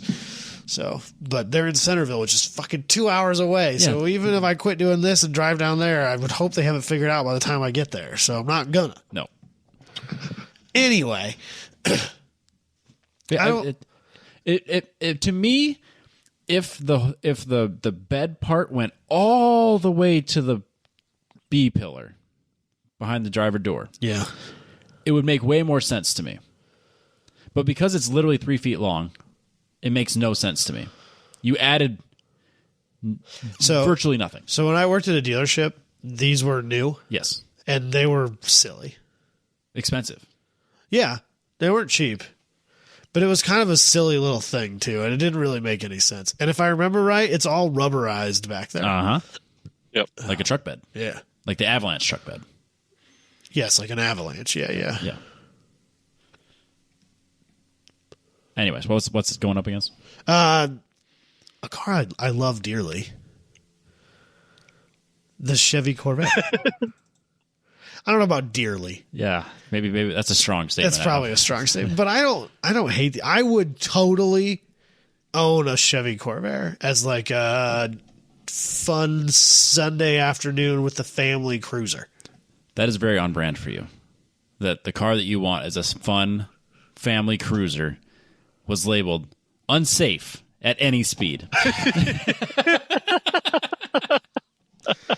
I think that he was just overreacting to sell a book, Robbie. The entire point of the book. Ralph was that- Nader was overreacting to sell a book, Robbie. It's fine. There's a guy who land speed raced these, and he's quoted as saying, like, oh, I've been like, I don't know, whatever the number was, 238 miles an hour, and it felt fine to me. because he changed everything about it. So here's the thing, Robbie. This thing has the same rear suspension design that supposedly made it dangerous as like a bug. Yeah. No one ever bitches about that. It's because the bug is a safer vehicle when you No, roll it's it over. not. Yeah, it is. It's the design. The design. get outta The here. fact that it's like half circle makes it safe. You know what? At that time, the Germans were not concerned about the public safety. But the design of their car was. Clearly not concerned about public safety, Robbie. Whoever designed the car was. No, they were only concerned about the bottom dollar. There is that too. Speaking of the bottom dollar, you got the Corvair. You can get these with turbo motors in them. You know what I love? 1960s turbos. I think it'd be cool. Blow through carburetors. That sounds great, right? What could go wrong? I think it'd be cool to own one of these. They're little. Basically, it's an American Porsche 911. It's a rear engine, Yep. air cooled six Those cylinder. are You can fighting get- words for some people. I'm good at that. It's basically an American 911.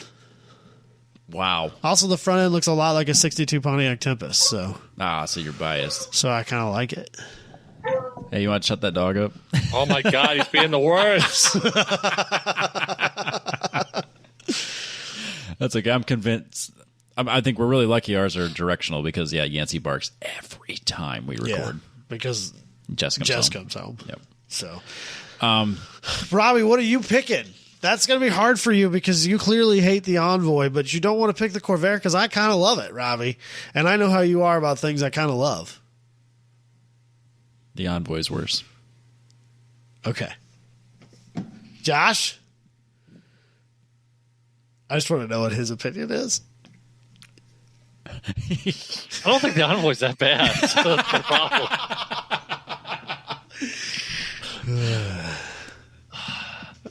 But the Corvair's not that bad either.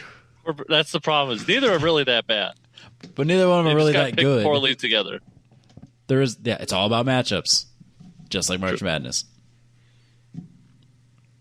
I'm going XUV, so it really doesn't matter what you think, Josh. I know. I think the Envoy has to go, though. Okay. I do think that. Oh, God. So the Corvair is at least kind of neat, for cruiser and everything. So You could get them. You could get some from Yenko, which were kind of cool. Super rare. There's like 4 of them in the world, but it's a thing. Yeah. God, I forgot about how terrible this thing is. The Reva G-Wiz, which is an all-electric, one of the first mass market all-electric cars that were sold quite extensively, I think. Europe, yeah. In Europe. They were using them a lot in Britain. Top Gear hated them. Yep, they used them in that. They're real hot garbage. Yeah, they throwaway did Battleship cars. with them, and they crushed like 7 of them. No, more than that. Probably. It was at least. It was almost 10. Up against the Hummer H2. Polar opposites when it comes to size. Yeah, pretty much. Which is really so. Everybody used to bitch about these, right? Like, oh, they get such bad gas mileage, dude. It's just a half ton. It's a 1500 Silverado. Yes, but the problem is it's got. You can't go like, ugh, it gets terrible gas mileage, and then drive away in your Silverado. But the problem is this. Why it gets terrible gas weighed mileage? twice as much. Not the H2. What engine does it have in it? 6.0. Yep. Otherwise, it's got garbage gas mileage. It's got a 6-liter in it. Josh hates 6 liters. You don't say. Like a lot. Can you imagine me someone that buys a 6-liter and then has to have a group chat with Josh? Right. Like the thought process wasn't there. All right, so we got the itty bitty electric G-Wiz, which is barely a 2-seater, and then you have the massive Hummer H2 with the 6-liter. It's for sure the G-Wiz. The G-Wiz is definitely worse. G-Wiz is way worse. It's for sure the G-Wiz. Okay, I'm glad. Even with the 6-liter, it's still the G-Wiz. If I had to pick like an early final matchup here, it'd be the Tata Nano and the G-Wiz. I'm just saying. That's where the seeding comes in, and that's where the upsets come in. If I was playing this at work, that's where my. Do we have any upsets yet? I don't know. Depends on what you would define as an upset. You go off the numbers. Were there any no, lower so numbers? That was the higher seed. Oh no. Yeah. So here, give me this. This is hard to think of. Actually, let's finish through, and then I will tell you what was an upset. Okay. All right. Oh my god, it's so bad. Next up, the VW Thing. A car that most people forget even exists. Robbie, they float. They do not. Yeah, they're amphibious. Does that change a lot of things for you? There's no way it's truly amphibious. It doesn't have a motor to move in the water. An option. It's a rear-engined car. It's made on a Beetle chassis. God, they're ugly. It's an air-cooled rear-engined car. It is terrible. So bad. So awful. bad. Against a car that I have on more than one occasion expressed that I think it got a bad rap. The Chrysler Crossfire. Terrible mechanically. But the SRT6, pretty fucking cool. But it's not great visually. It's just a Mercedes-Benz Whoa, SLK, right? why? What's wrong with that? It looks like a dog bent over taking a shit. 42-door. Yeah. I remember we had one because Chrysler would I don't know if they were like prototypes or whatever, they would give them to automotive schools, and we had one, and like they were so proud of it. I'm just like, what the. Of all the cars to be proud of, like, because like they do things, and then they would like in the community. So it'd be like, Minnesota West, and they're like, maybe I shouldn't have said the school. It's fine. Don't worry about it. Minnesota West Automotive Program is sponsoring whatever, and they'd be like, we got to make sure we bring out the Crossfire. I'm like, why? Of all the things. Jesus. I'm voting for the Thing. The Thing is way worse than the Crossfire. Yeah. Thing is by far worse. Okay. Well, I was a little worried you were going Crossfire there. I'm not saying the Kind Crossfire of was too a little bit. the Crossfire is terrible, but the Thing is worse. Yeah. Not an upset. Not an upset. It's not an upset. Next. Robbie did this on purpose to make sure that it would win. Make sure to make it. I not past the first promise you. The Reliant Robin against the Chevy Avalanche. So, okay, here's the thing. The Reliant Robin is a terrible car. You can't even just drive it because it tips over. It's a 3-wheel car. And if I had to live with it every day, it would be an absolutely unacceptable scenario. But I bet it's a blast to drive if you're not paying for it. I desperately want to drive one. Yeah, so it is set up exactly like what's banned when it comes to 3-wheelers here in the United States. It is a single wheel because we hate fun. It is single wheel up front, 2 wheels in the back. It's a great way to die. This looks awesome. Like on top, or the Grand Tour when he drove around on that one, and he took corners a little bit too fast. Top Gear. No, it was Grand Tour. Did you do it in Grand Tour as well? I'm pretty sure. It was definitely a Top Gear episode. It was definitely a Top Gear episode, and it was literally one of the times it was the hardest I've ever laughed in my life. He for sure did on the Grand Tour because I've watched it recently, and I have not watched Top Gear recently. That might be, but he definitely did it in Top Gear too, and he drove it into a lake or a river or something like that. But he took the corner slightly too fast, and it just tips over. I have never laughed at something so hard in my life. That was, oh my God, I want to drive it so bad. It'd be so funny. Until you are tipped over on the side of the road. And then a Chevy Avalanche. I even took a picture of the older style. You mean the better one? No, the worst one. Is it though? No. I kind of like the first one better. See, I like the second one. The newer ones are better. I like the Are new they? one. I honestly liked the one I had.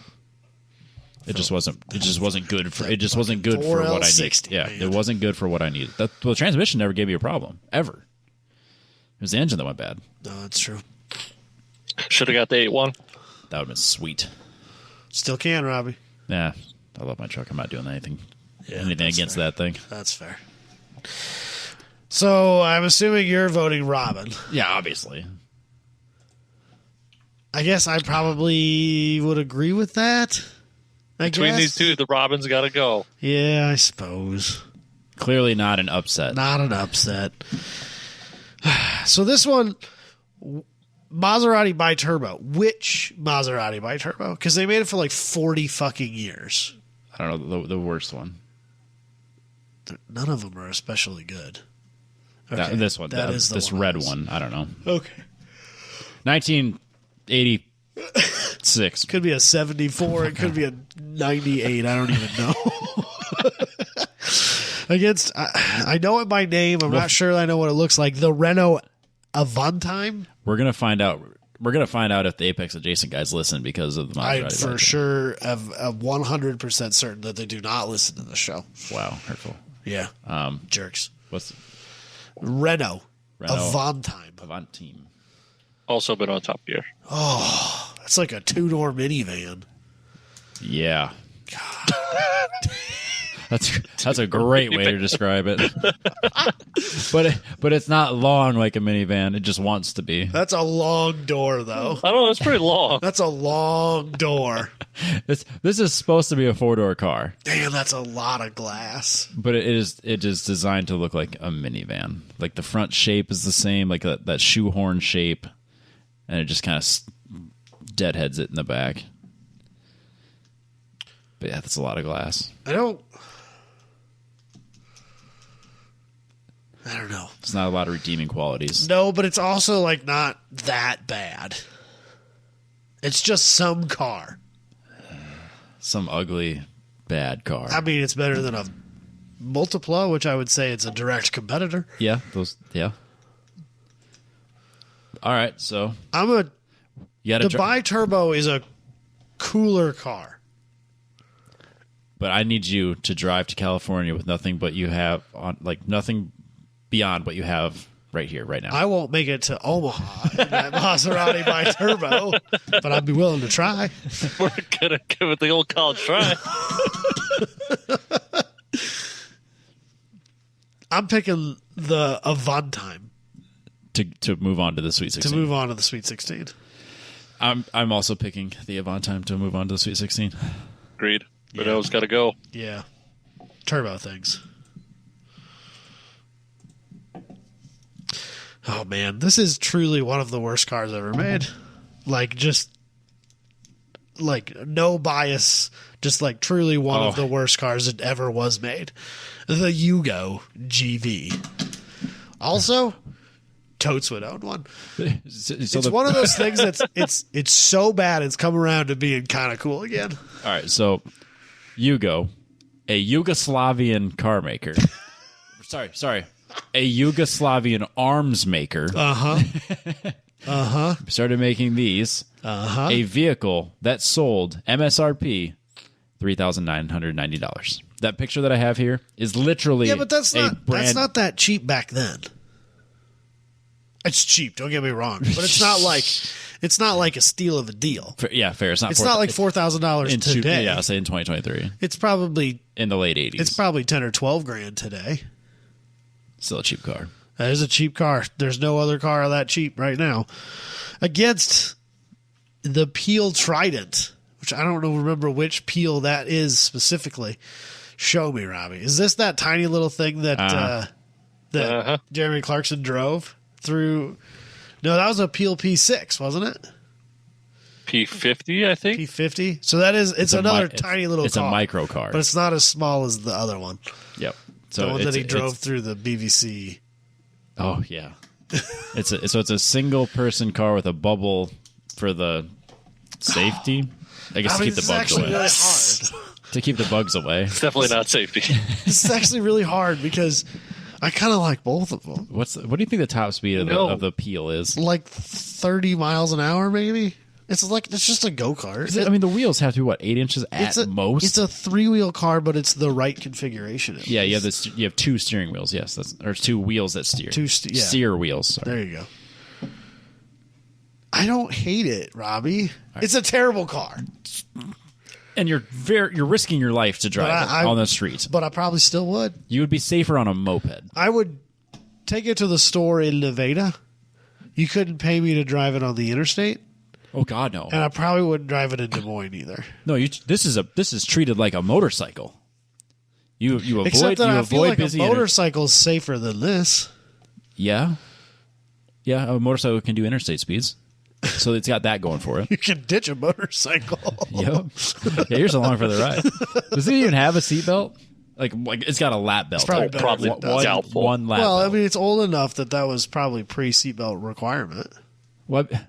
Because it's 3 wheels. So is this? If I register this, is it a car? In Iowa, that's a motorcycle. It's a motorcycle. Just like a Polaris. Like a slingshot. That's so weird. That should be on the list. It's a motorcycle, Robbie. That's why. But then this one shouldn't be on the list. That's more motorcycle than the slingshot because the slingshot's got an Ecotec in it. Yeah, but this has a windshield or a bubble, like a safety thing. You know what that does? Just makes it really fucking hot and unbearable inside. But it's got that window on the side. That's so you can put your hand out and get stuff from the drive-thru. Yeah, we can't fit the food in it. That's for when you have to get small coffees. Yeah, but it doesn't even have a cup holder.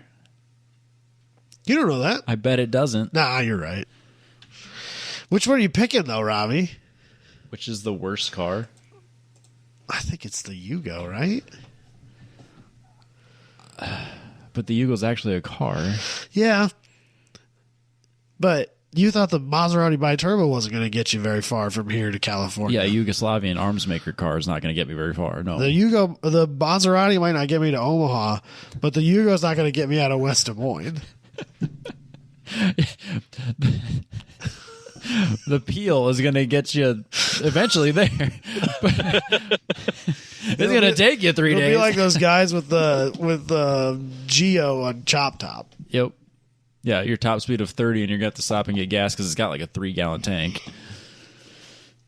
Which one are you picking? I'm picking Yugo. I'll go out here. I'll just say it. Yugo. The Yugo's worse. I don't like the peel at all. I think it looks worth it. I don't blame you at all. I just want to drive the Peel. Objectively, as a car, he's probably right.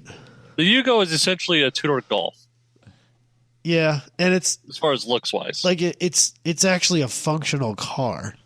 I Like I could attempt to take changed my my kids mind. to school every day. I changed my mind. The peel is worse. Yeah. I don't want it to be, but it probably The is. peel is worse. All right, fine. Twisted arm. All right, the last two. It was seriously like 12 Angry Jurors. Like we had it was fucking decided. And John's just like, nah, it's the Yugo. You know what? You're right. Yeah, you know what? Fine. Needed some reasoning to come back in. Oh shit. No one's ever accused me of being a logical human being. God, this is a weird matchup. The Ford Pinto, a dangerous car. Don't get rear-ended. Unsafe at any speed. Unsafe when stopped. If you get rear-ended. And, man, this should have gone up against the Peel. Then we would have had ourselves a fight. The BMW Isetta. I almost didn't put both of those on the list because I didn't want 2 micro cars. Well, you've got the Tata Nano. Yeah, but that's not as bad as. But the BMW Isetta can fit 2 humans in it. I adore the BMW Isetta. Agreed.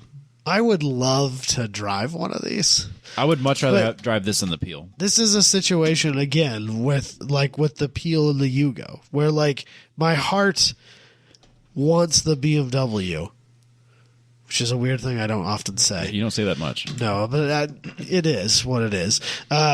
But the Ford is objectively a more functional and therefore better car.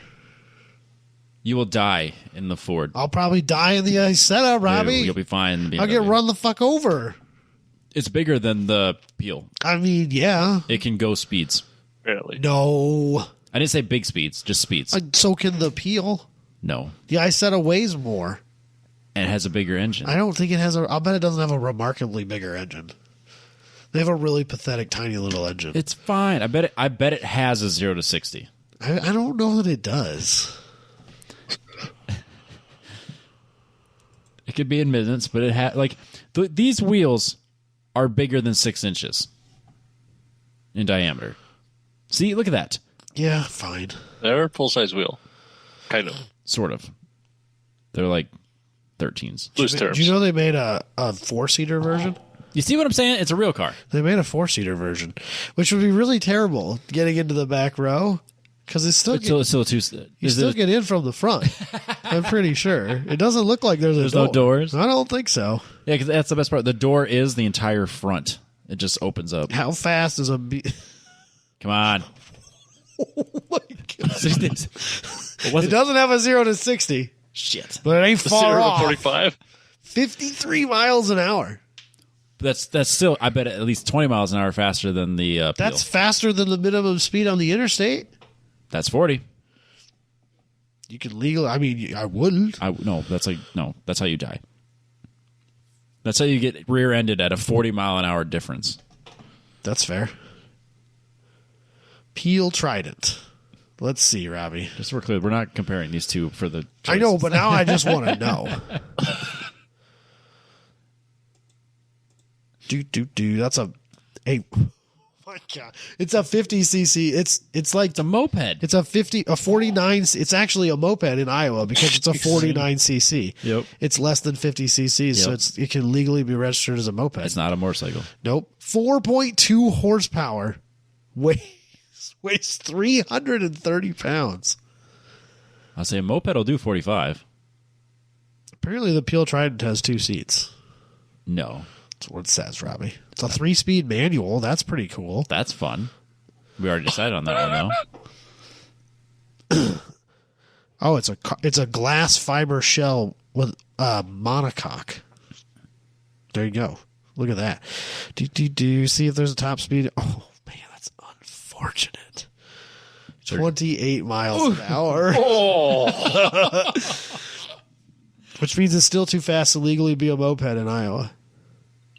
no, you could do that. You could, yeah, they don't really care about speed. It's the CCs. I was pretty sure they couldn't go over 25 because I had my little Honda or my little Yamaha that I had was an Iowa edition because it had a 25 mile an hour governor on it. No, our jog went comfortably into the 40s. Yes, but I don't think you're allowed to go more than 25 if you're under 16. I thought it was 40 or 45. I'm pretty sure it's 25 if you're under They might 16. have changed it, but yeah, I mean, that wasn't an enforceable From thing. 14 to 16, I was pretty sure you weren't allowed to go more than 25 miles an hour. But that's probably true, but the registered moped is 40 cc's and less. 49 cc's and less. What did I say? You said 40. I meant 49. 49 and less. So what are we picking here? Pinto or Isetta?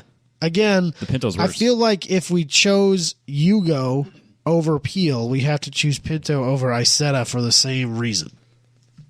No, the Isetta is better. It's double the speed. It's double the fun. The Pinto, I get into one rear-ended fender bender and I explode and die. How many times have you been rear-ended, Robbie? This is not the type of podcast we need to be in talking about. Are we potting after this or I was what? just going to say, that sounds like some potting stuff. If you don't know what podding If is, we found out recently. so in our group chat, I always refer to, I was like, are we podding tonight? Yeah. And Josh Urban dictionaried what that means, and it does not mean podcasting. So you can Google that for yourself. Enjoy. So Robbie's The Pinto is pro worse. Isetta. Yep. I'm kind of on the fence here. I get what you're saying, Robbie, and I would rather have the again, BMW. My heart goes to the BMW.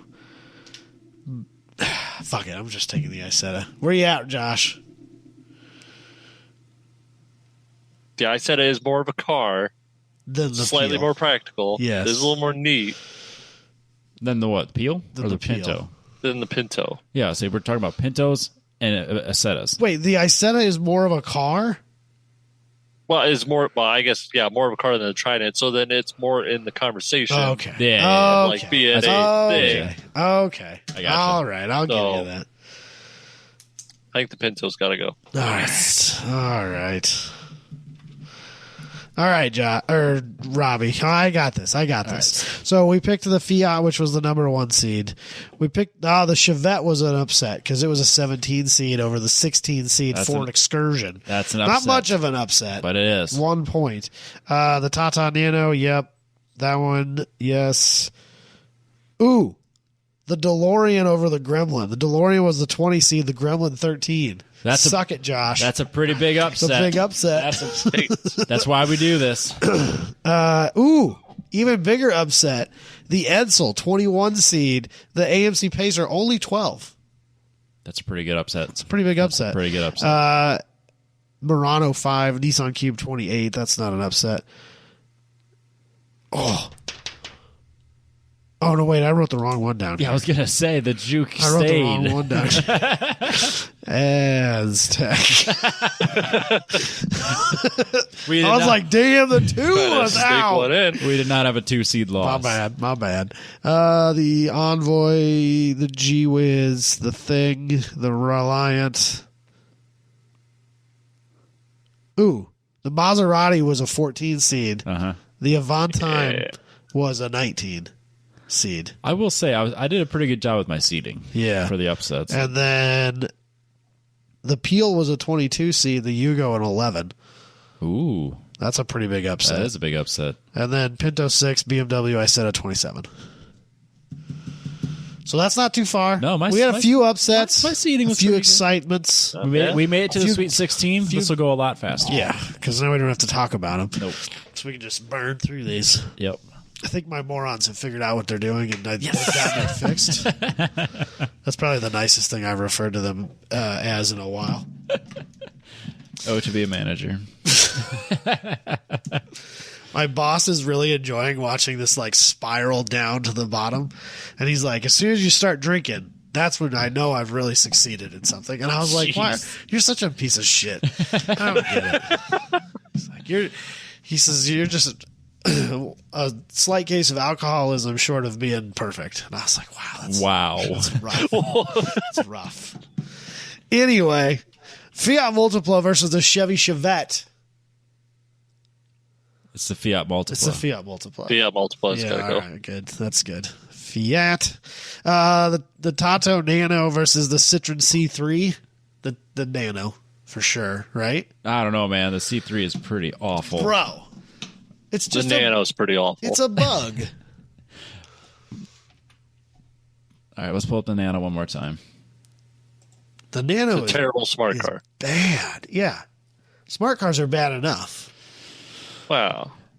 Yeah, the Nano's worse. Oh, there's an IQ for sale in town Don't- at a dealership. Oh, that's way too much money. You're right. Where you at, Robbie? C3 or Nano? The Nano's worse. All right. We all universally agreed that the Nano is worse. All right. The Mustang 2. The DeLorean DMC-12. Ooh, Josh. That The Mustang better be going on the the next DeLorean's month. getting a redemption With. arc. Right? Yeah. I know Yeah. Josh is picking the Mustang. Robbie? I'm picking the Mustang, so it doesn't really matter, but The Mustang's worse. all right. Okay. Dose. All right, then the Edsel and the Cross Cabriolet Murano. Easy. It's the Cross Cabriolet for sure. Yeah. That Murano's yeah. sure going right along. Yeah. Then the corrected Aztec. Ooh, this is a good lineup, actually. The Aztec and the XUV, because they're shockingly similar design Yep. ideas. I like the Aztec better than the XUV. I do too. The I do too. XUV is worse than the Aztec. All right. Because the Aztec is at least quirky and has random things, whereas Yeah. the XUV has. Man, what just a the world truck we live bed. in where I don't actually hate the Aztec. What a world. Yeah. You see how that's an upset, by the way. The Aztec was the 2 seed. Yeah, 2 on the 15. That's a big upset. The XUV, if I would have done like a prediction bracket, the XUV is going far in my bracket. Well, she's into the Elite 8. is that what they call it? That's what the they call Elite it. 8? The Elite I 8. don't think it's making it past the next one. We'll see. G Wiz versus the Thing. I'm picking the G Wiz. The Thing is worse than the G Wiz. Yeah, because the G Wiz. Okay, so the G Wiz is a full electric vehicle, right? But it's like one of the first ones. So it has like a nothing range. Can you I'm going to find this. Riva? But the thing practically has a nothing range. Yeah, it's It's a gas tank, though, at least. So it's probably going to break down. a lot. Because you know what's really reliable? Oh, man, Old this was Volkswagens. not a good seller. Known as the G-Wiz in the United Kingdom, is a small microelectric car made by the Indian manufacturer Riva Electric Car Company between 2001 and 2012. By late 2013, notice that's after they stopped making them, Riva had sold about 4,600 vehicles worldwide. That's it? in 26 countries. That's it? In- What's amazing is that the Grand Tour has destroyed at least 12 of like them. half of them.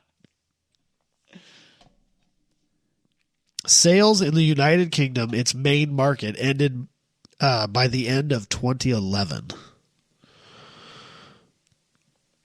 All right, so Do What's you the have range of a G-Wiz? that's what I'm trying to find.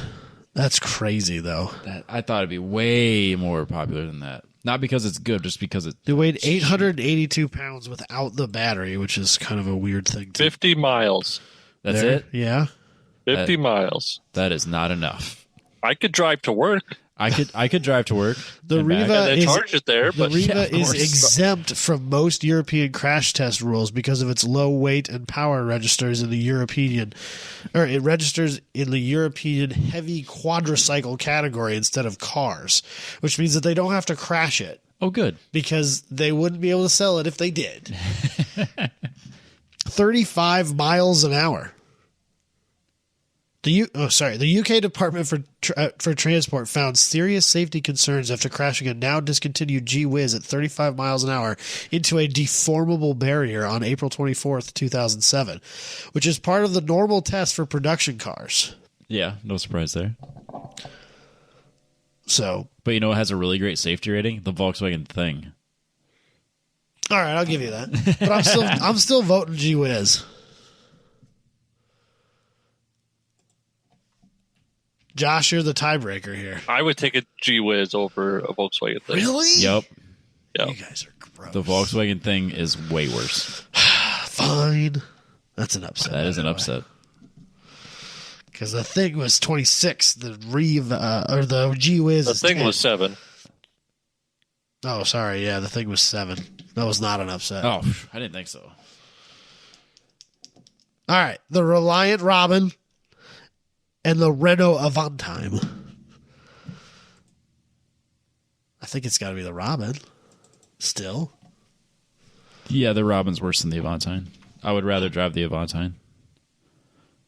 Yeah. The Robin would be fun for like 6 minutes. I was like, I think I'd rather drive the Reliant. For like Kind of- 6 minutes. Yeah, and then I would never be able to drive it again because it'd be total. Just make some sweet skid plates. That way it just keeps you up and you'll be fine. Put some training wheels on the front of it, take them off my Yeah. kid's bike, and just bolt them to the side of the car. It'll be fine. Base model to base model. No changes. I know. What are we doing? Robin or Renault? The Robin's worse. Guess you have to do the Renault because the Robin just tips over taking a corner. At least the Renault you can drive it. Fine, Robin. I'll go by that logic. All right. The Peel Trident, which I've decided I love, by the way. Although I still think that, I don't know.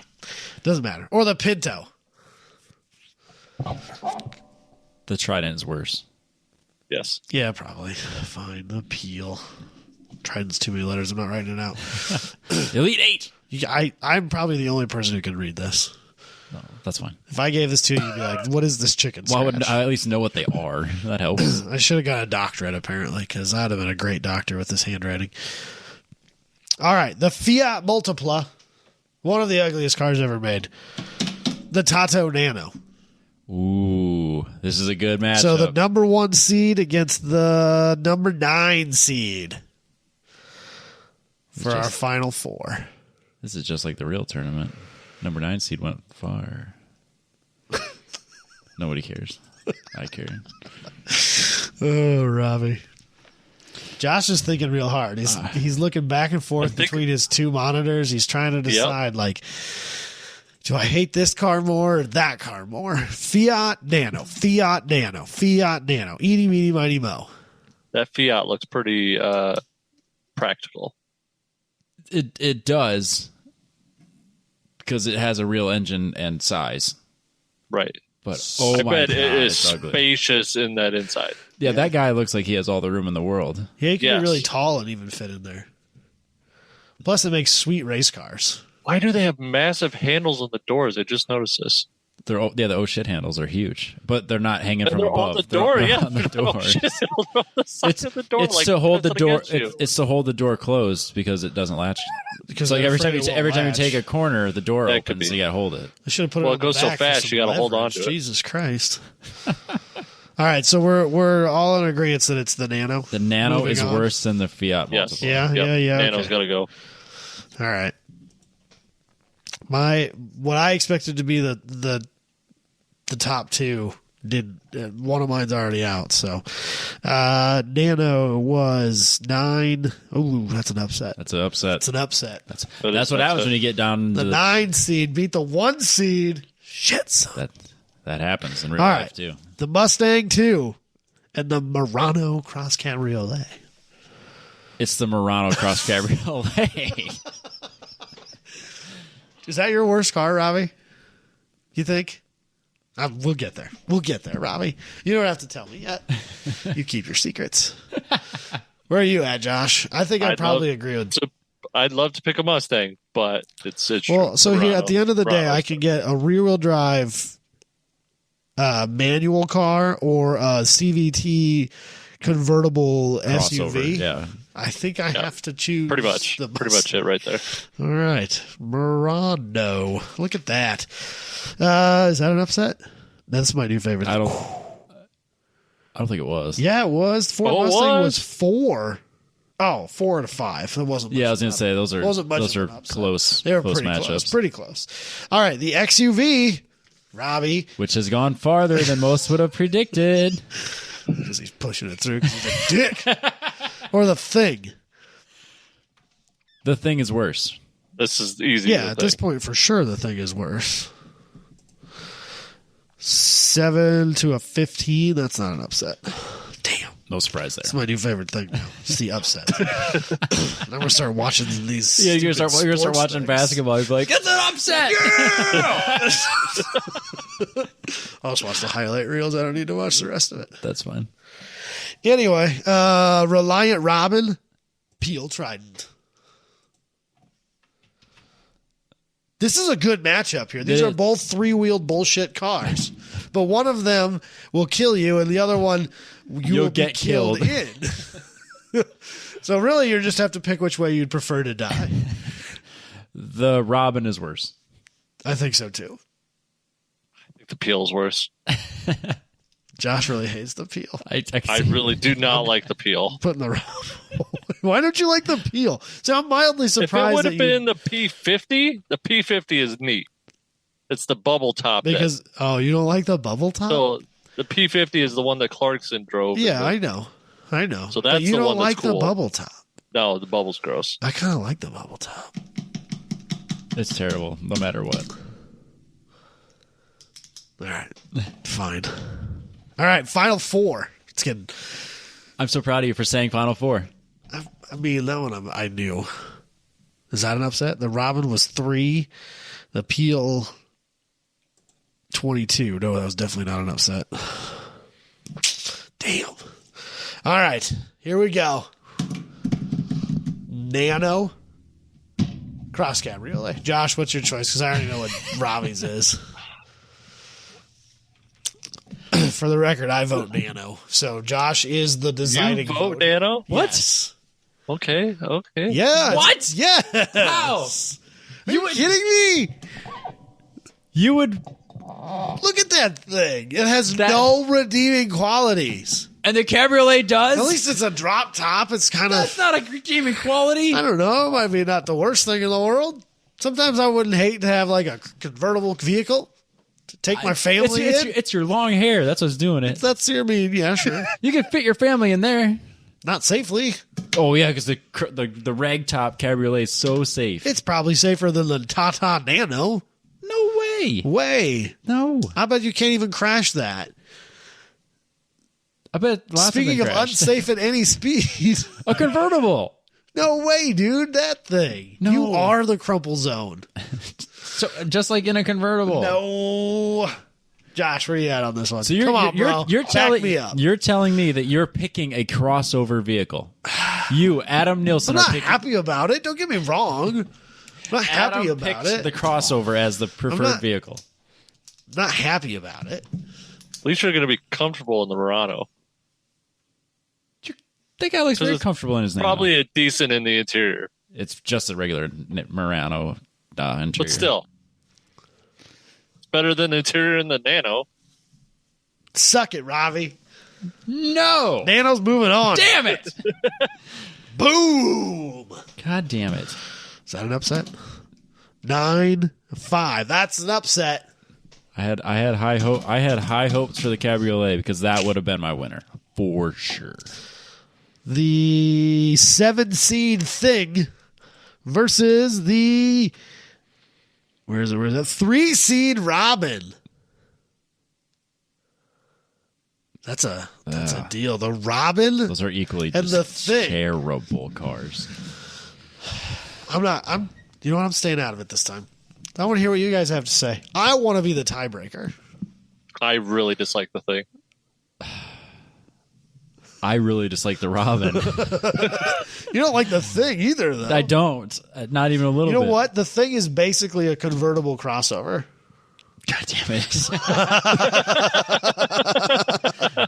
But to your logic, I would rather drive the thing down the dunes than ever drive into the lake. Exactly. You could drive it into the lake, Robbie. That's redeeming quality compared to this Robin. I would drive that into the lake too, but I wouldn't be in it. All right, the Robin moves on then.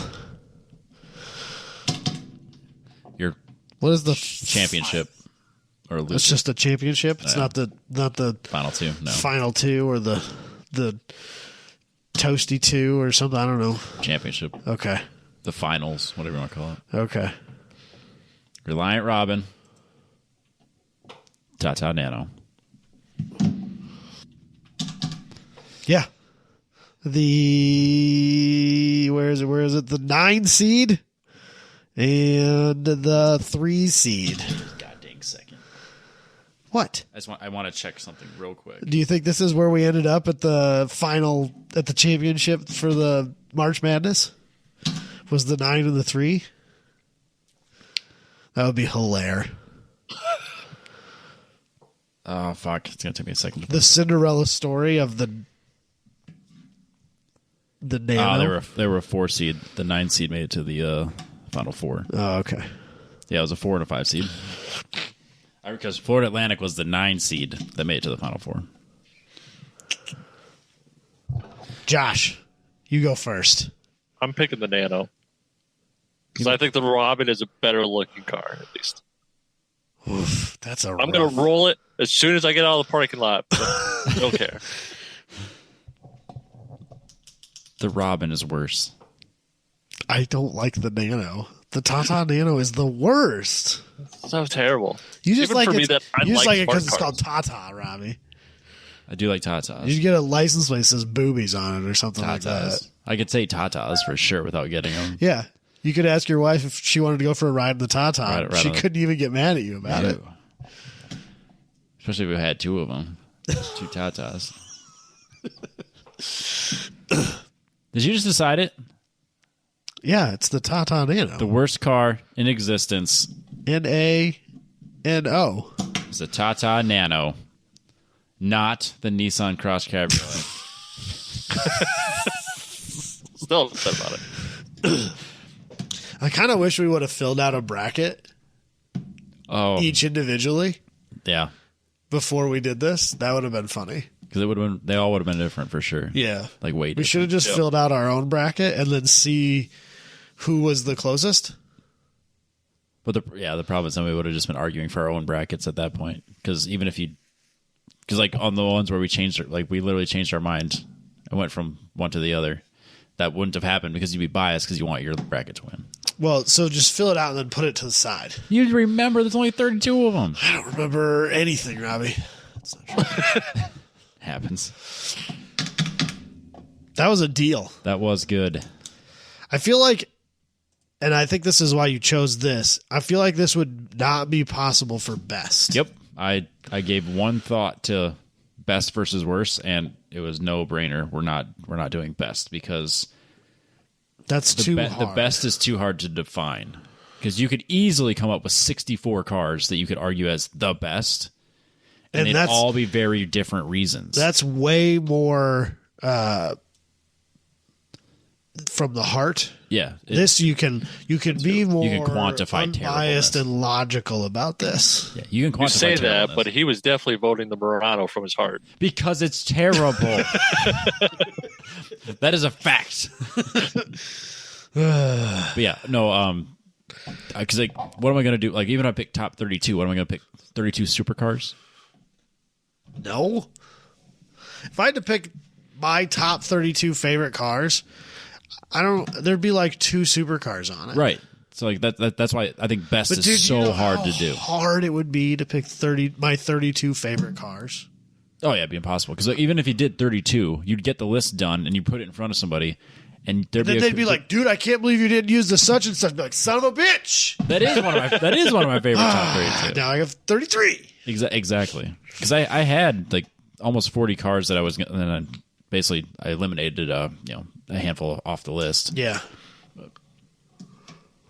So yeah, I mean, I'm sure there's going to be someone in the group that's going to be like, I can't believe you left this car off the list, and I'm going to be like, I don't believe I did either. It's fine.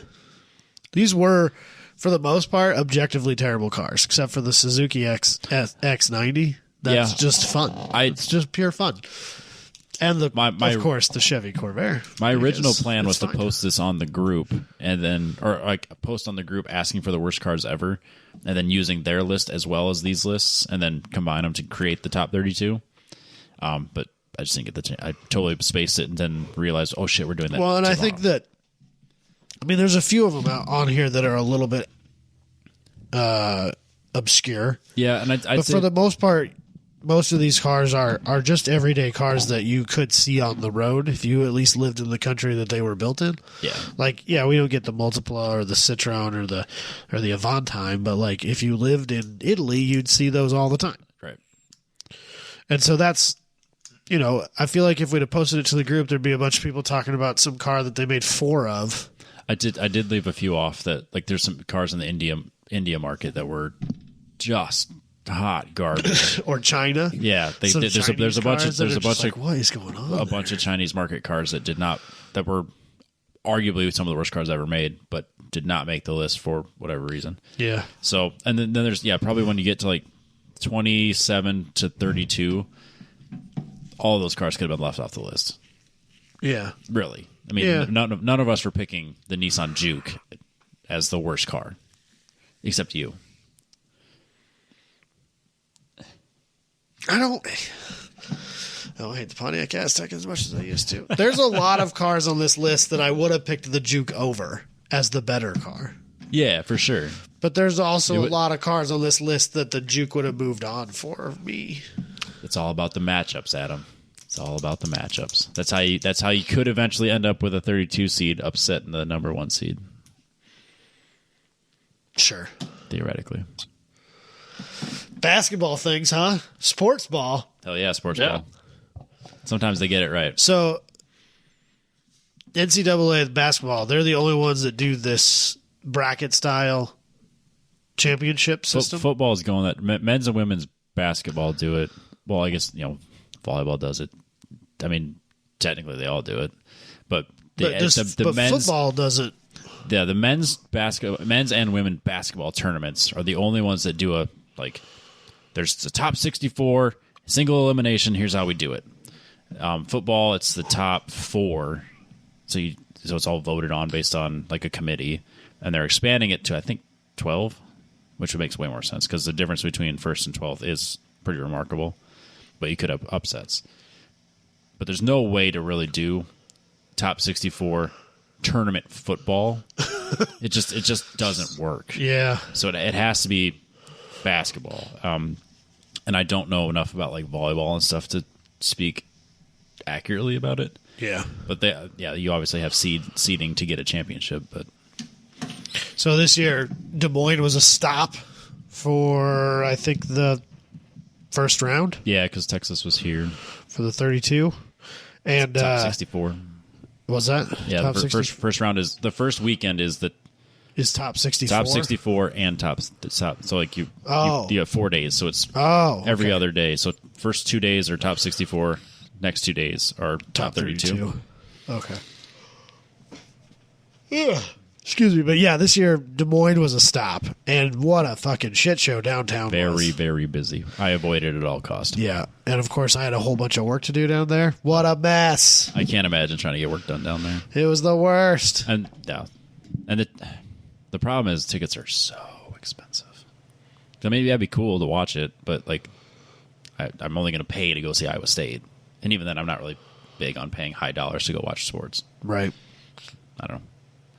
Turns out the Monster Jam is shockingly affordable. It really is. $23 a ticket. That's what not I bad. paid. It's pretty cheap. Not bad at all. That'll be fun. We'll talk about that in a couple of weeks because I'm going next weekend. Remind everybody to head over to Petrobox, mypetrobox.com. Use the code TTP15. That's 15% off that first box.